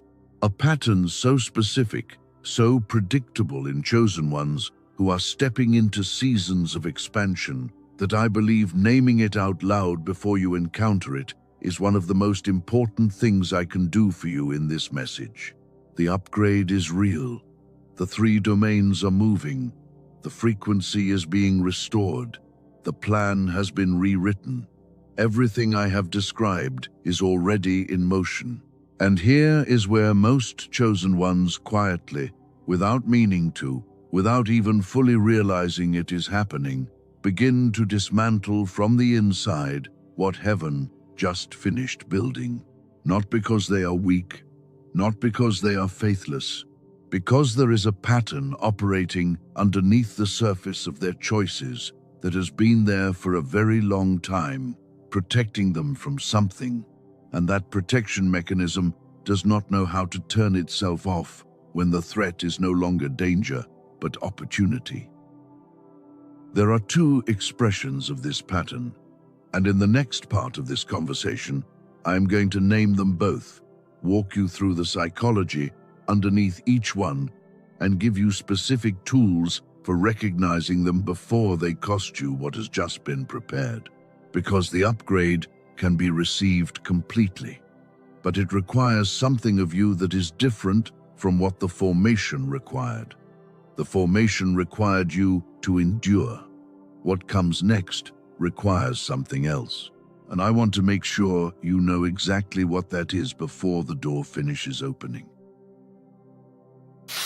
Let me start with the first one, because it is the one that operates most quietly, the one that is most likely to be already running in the background of your choices right now without you having fully named it.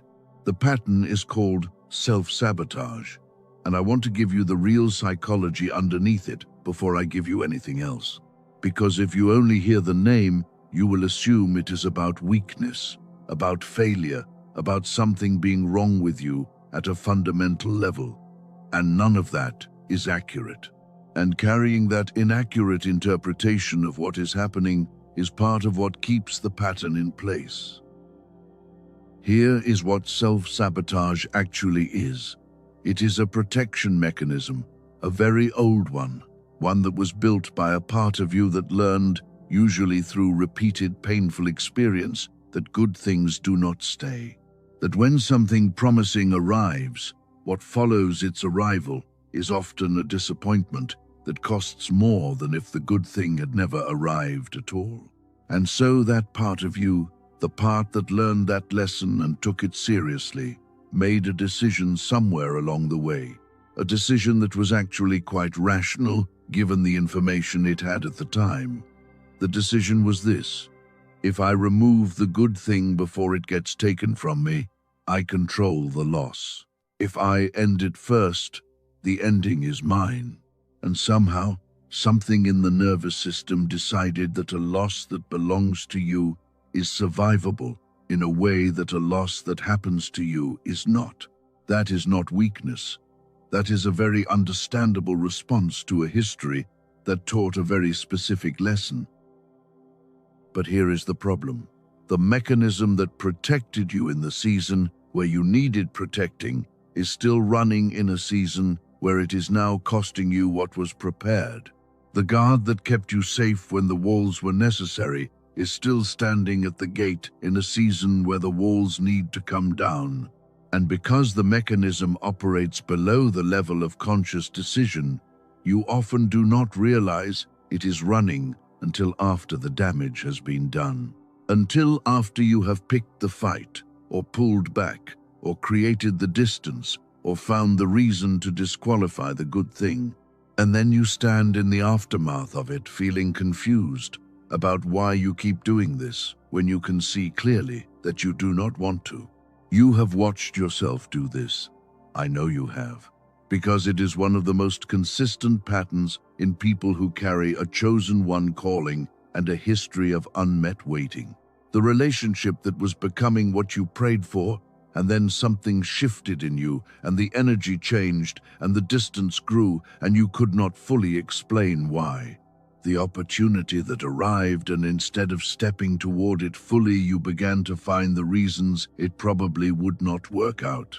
The season of breakthrough that started to show real signs, and somewhere in you, something got very busy finding the evidence that it was not as real as it looked. You did not do those things because you are broken. You did them because a part of you that loves you in its own limited way was trying to protect you from another version of the same loss it has witnessed before. And that part has not yet learned that the upgraded season is different, that the provision arriving now is not the same as the provision that came before and did not stay, that the version of you standing at the door of this upgrade is not the version of you who could not hold what came before. You are not the same person, but the protection mechanism has not caught up with who you have become. You went in needing to control the loss because the loss felt unsurvivable. And you are coming out understanding that the loss was never the thing that broke you, it was the thing that built you. You went in dismantling what was good because leaving first felt safer than being left, and you are coming out as the person who can finally let the good things stay. You went in bracing for the good to end before it fully arrived, and you are coming out with the posture of someone who knows that what has been written for them is proportional to what they are capable of holding. You went in running a protection that belonged to a different season, and you are coming out choosing to stand in the open, in the full light of what has been prepared, without the armor that was never designed for this kind of weather. That is what it looks like when this pattern releases. Not dramatically, not in one clean moment, gradually. The way a hand that has been clenched for a very long time slowly learns what it feels like to rest open. And the first step in releasing it is not a technique, it is simply this: naming it, looking at it without the shame that usually sits on top of it, saying, "This was a protection mechanism. It served me in a season. It does not serve me now.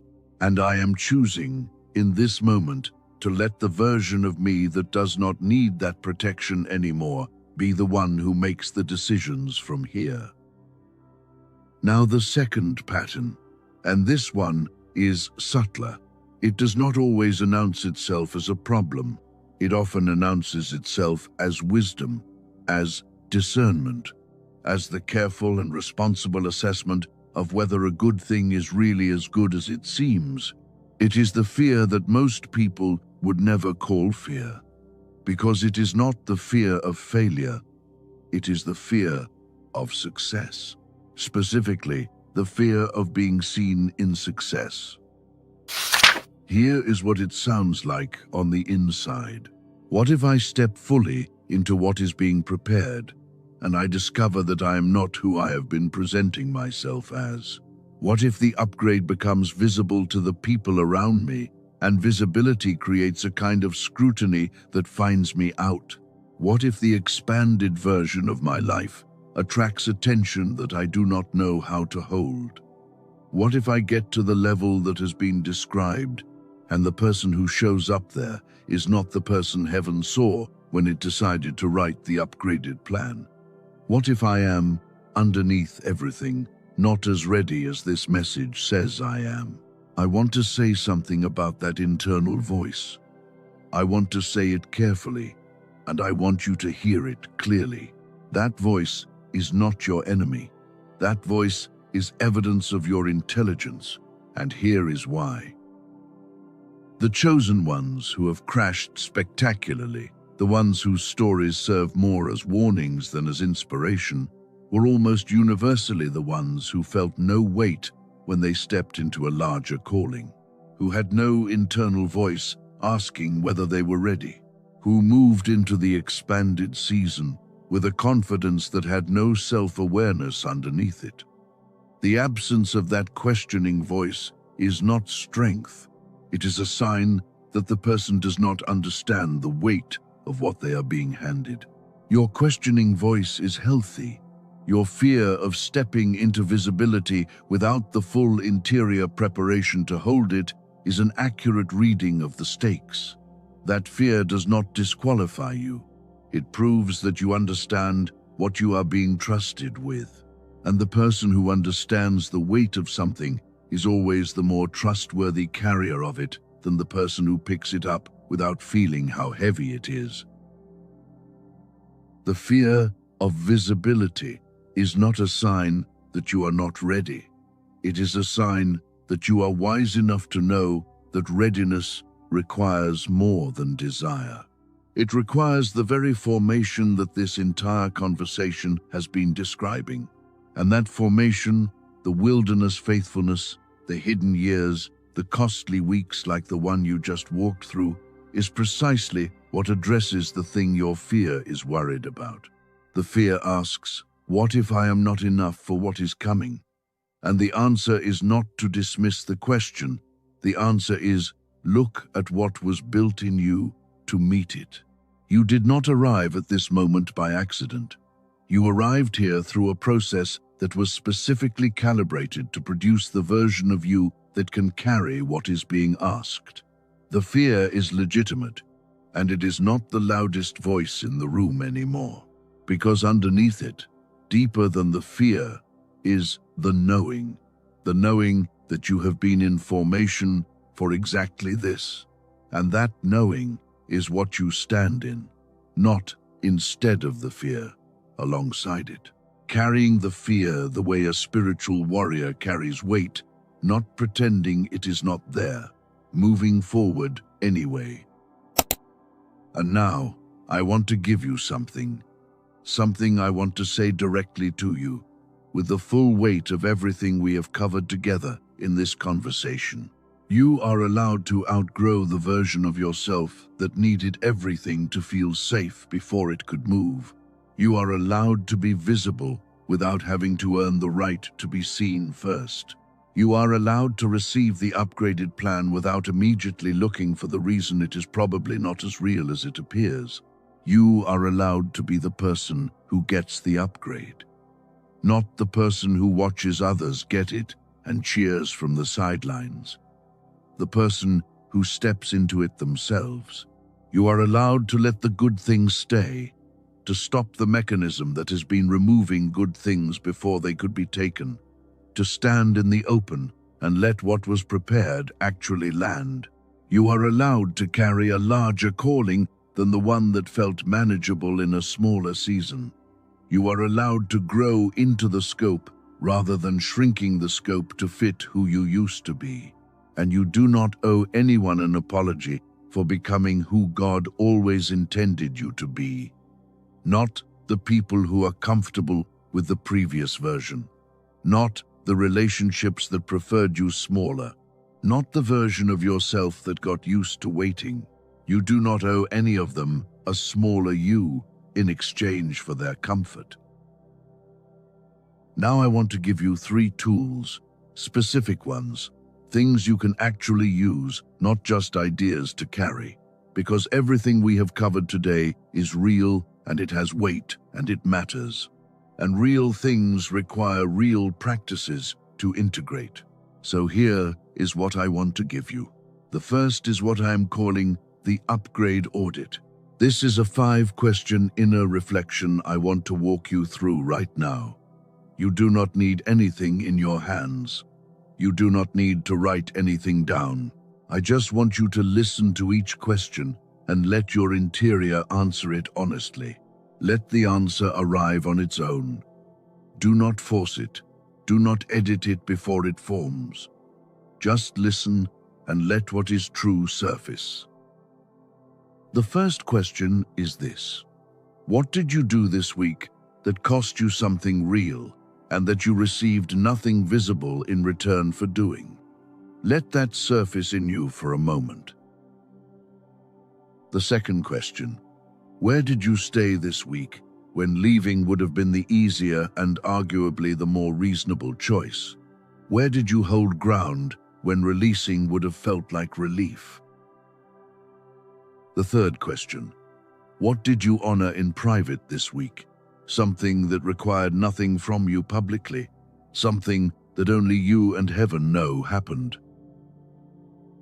The fourth question: what did you refuse to do this week that the version of you from a year ago might have done? What pattern did you break, even quietly, even in a small moment?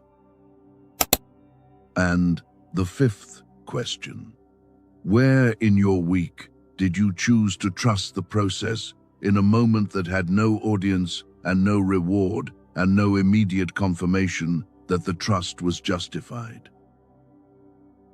Somewhere in your answers to those 5 questions is the specific moment, the threshold moment, the one that crossed the line, the one heaven registered. You do not have to be certain about which one it was.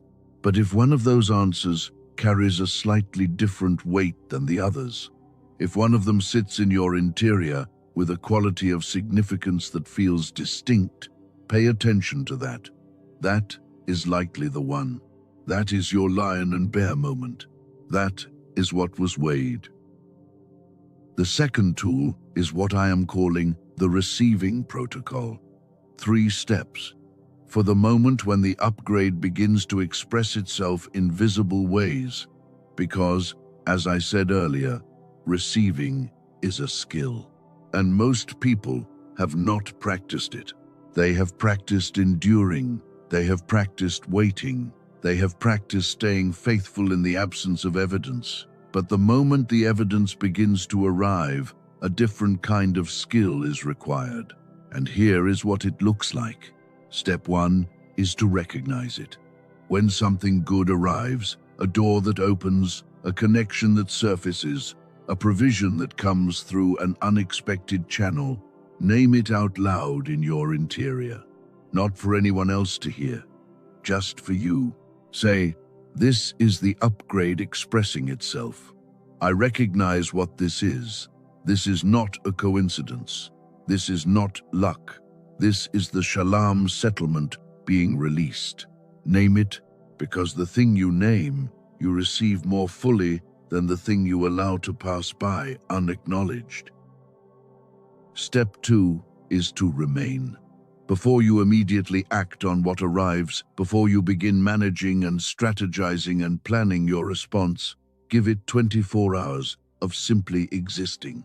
Remain in the posture of receiving before you shift into the posture of managing. This is important because the protection mechanism that we talked about earlier is most active in the first hours after something good arrives. It is in those hours that the internal voice starts looking for the exit, starts building the case for why this is probably not as real as it looks. And if you move immediately into action mode, you are moving through those hours at a pace that makes the protection mechanism harder to catch. Remain for a day. Let the good thing exist before you decide what to do with it. Step 3 is to receive it without searching for the catch. This is the hardest one. It requires a specific interior decision. The decision to let the good thing be good without immediately auditing it for the hidden cost. The cost has already been paid. This week, in the silence, in the choosing, in the staying. What arrives now is the return on that payment. It is not free. It was purchased by everything you have already offered. And a person who receives their own payment does not ask where the catch is. They simply receive what they were owed. The third tool is the threshold practice. This one is for daily use. It is simple. It takes less than a minute.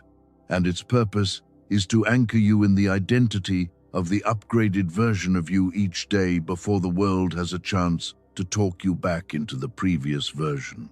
Every morning, before you engage with anything outside of yourself, I want you to say 3 things in your interior.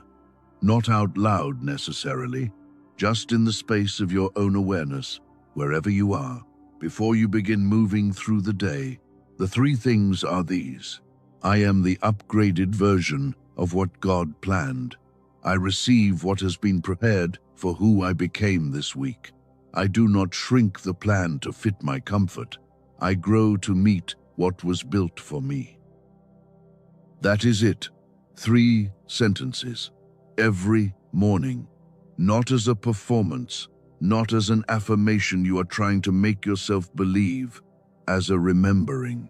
A daily act of returning to what is true about who you are before the world gets the chance to remind you of who you used to be.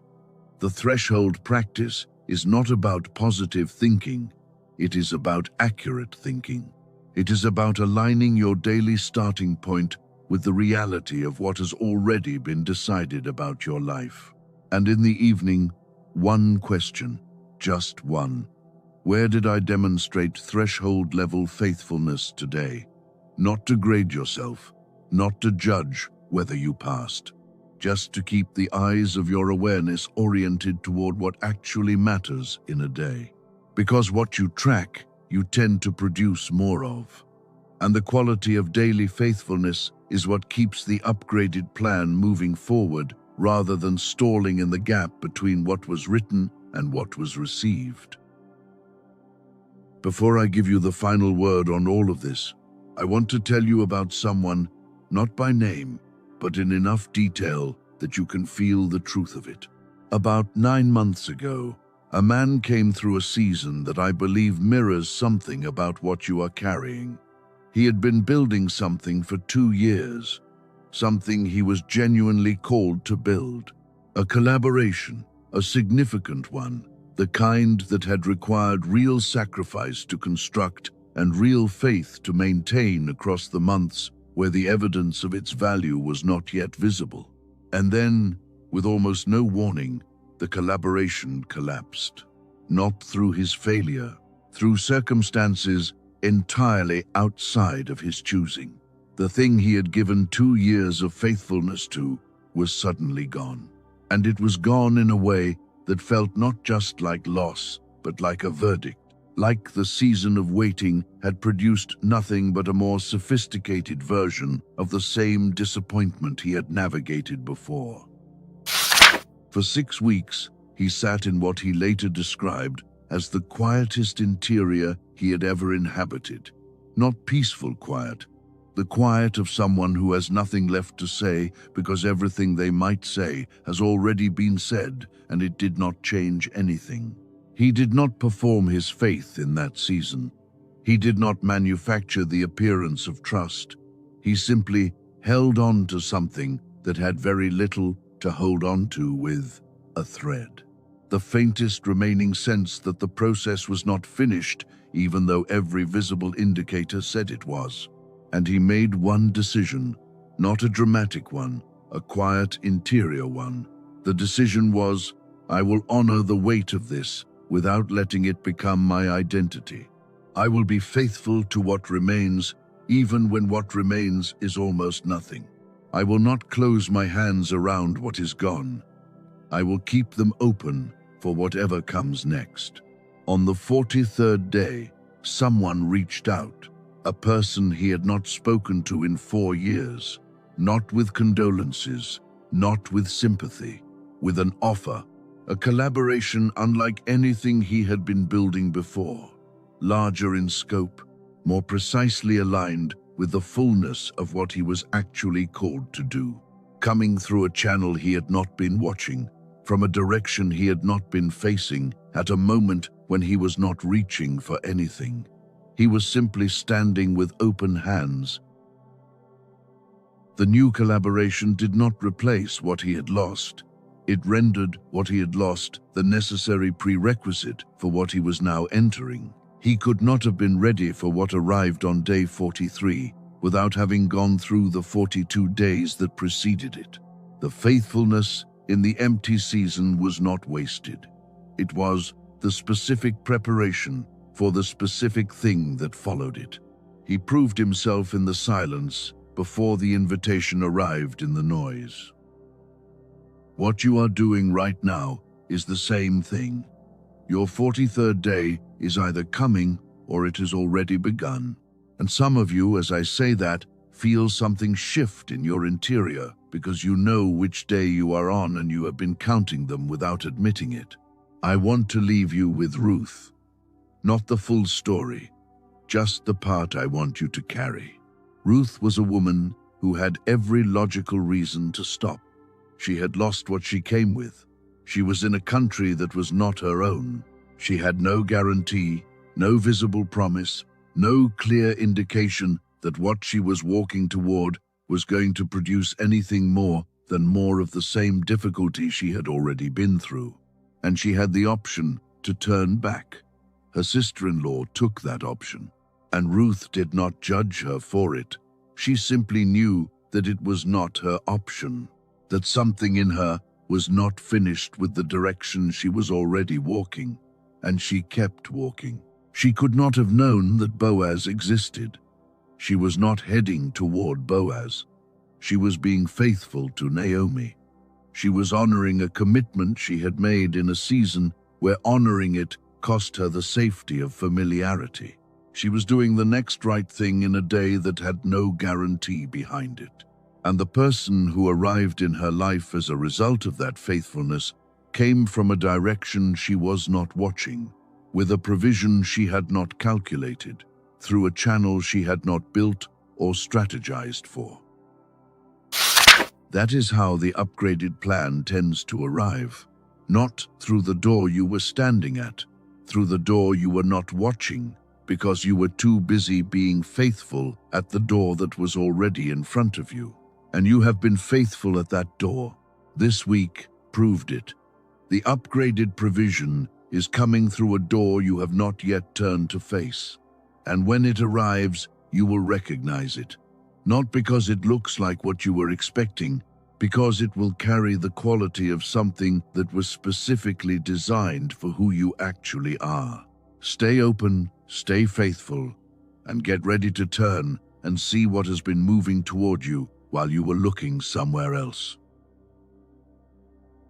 We are near the end of this conversation, and I want to do something before I give you the final word. I want to honor this moment, not rush past it, not move immediately into the closing. I want to actually stop here and acknowledge what has happened in the space between where you were when you first started listening and where you are right now. You came to this with something you were carrying, a week behind you that asked more of you than most people around you knew, a faithfulness that had not yet received its visible return, a sense that something had shifted or was shifting or needed to shift that you could feel but could not fully name, and you stayed. Through all of it, through every part of what we covered together. And that staying, even this, even here, is the same quality of faithfulness that we have been talking about this entire time. I want you to hold something for a moment before we go further. A single thing from everything we have covered, not the whole conversation. One piece, the piece that landed most specifically for you. The one sentence, or the one moment, or the one idea that felt like it arrived with your name on it. you know which one it is. There is usually one thing in a conversation like this that hits differently from the rest. That carries a weight that the rest do not carry in quite the same way. Hold that thing. Let it sit in you without immediately trying to apply it or explain it or share it with someone else. Let it be yours for a moment, just yours. You came here knowing something had shifted this week. Now you know what shifted and why and what it means. The upgrade is not coming. It was already written. The plan has already been revised. The ceiling has already been raised. The domains, the relationships, the purpose, the provision are already in motion. The identity, the pioneer and the warrior and the cycle breaker and the builder and the seer was already yours. This week simply produced the evidence that made it undeniable. All of it is real, and all of it is yours. And now I want to do something final with you. Something I have been building toward since the beginning of this conversation. Not a closing thought, a commissioning.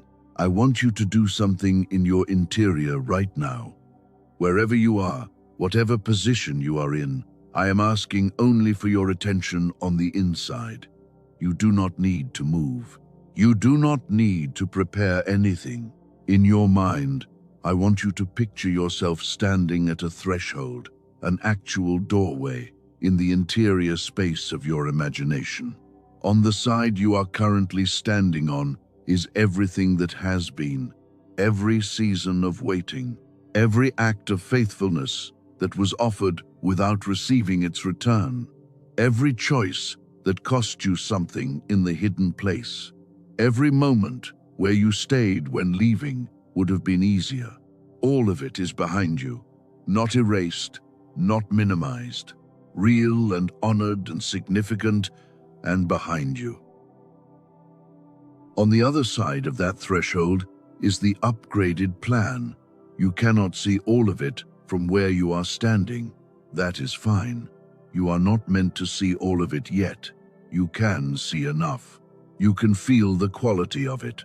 You can sense that the space on the other side of that door is different from the space you have been inhabiting, larger, more aligned with the full dimension of who you actually are, built for the version of you that this week helped produce.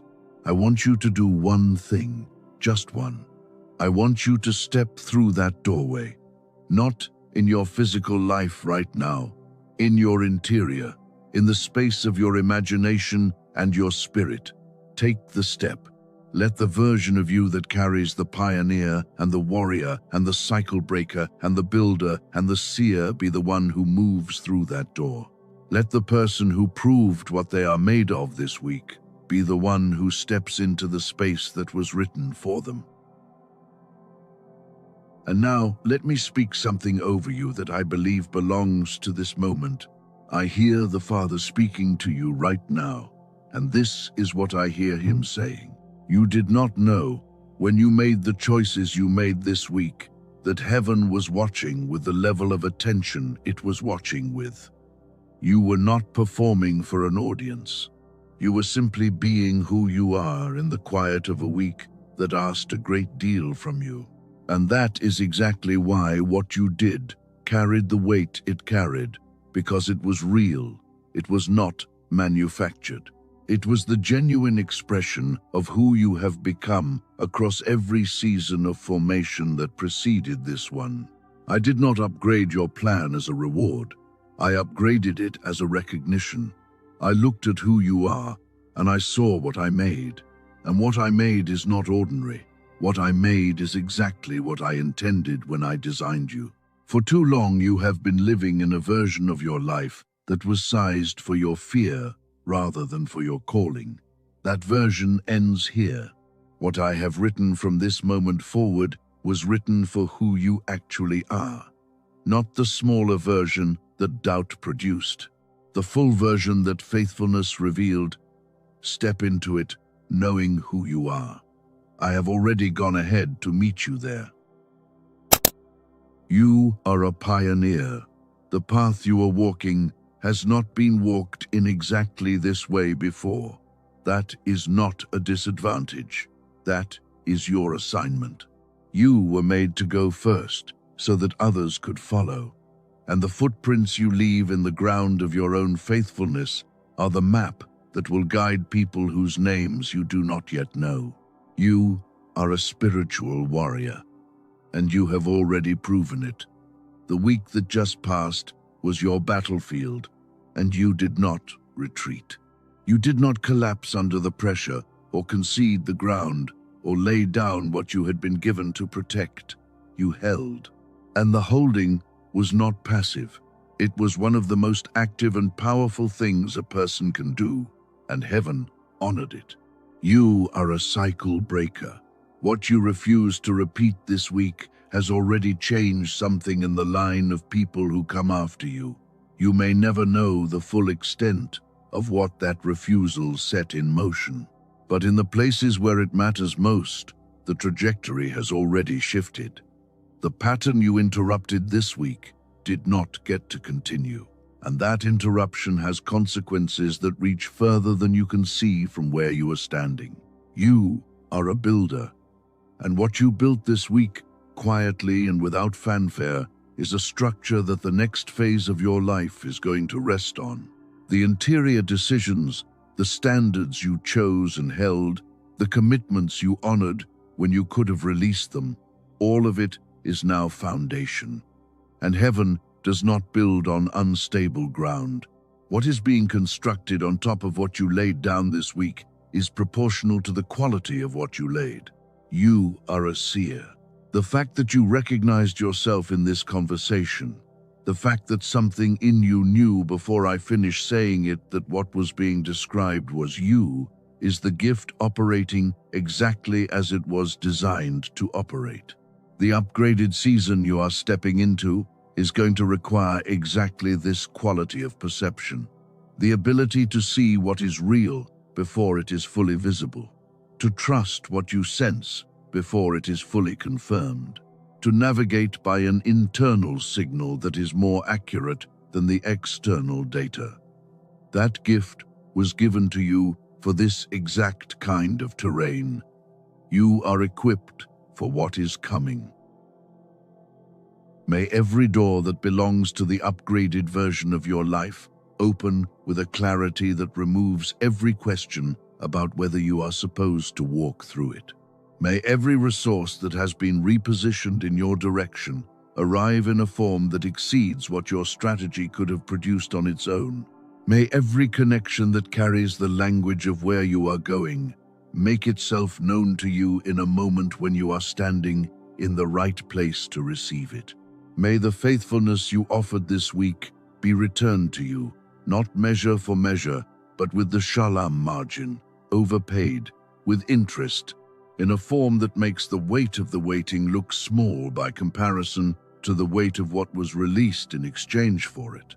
And may the person you became this week be the person you build from, not the smaller version that fear preferred, the full version that faithfulness revealed. Before you go, I want to ask you to do one thing. Drop one word in the comments. Just one word that describes what you brought to this week. Whatever word is most honest. Whatever word captures the quality of faithfulness you carried in the specific form it took for you. One word. Because the act of naming it, even briefly, even in a single word, is a small act of claiming it. And claiming it is how it becomes fully yours. And if you know someone right now, someone who has been carrying a week that looks ordinary from the outside and is anything but ordinary on the inside, someone who is faithful in the quiet in a way that no one around them fully understands, share this with them. Not for me, for them. Because what we covered today belongs to everyone who has been where you have been.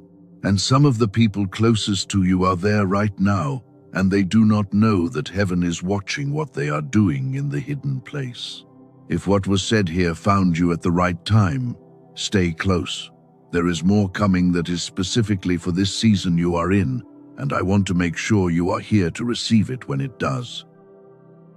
And one final thing, the door I described when we stood at the threshold, together in your mind, the one on the other side of everything you have already been through, it is open. It was already open before this conversation began. What this conversation did was simply help you see it clearly enough to walk toward it without flinching.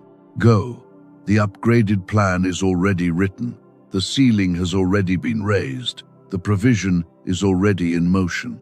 And the version of you that this week produced is exactly the right person for everything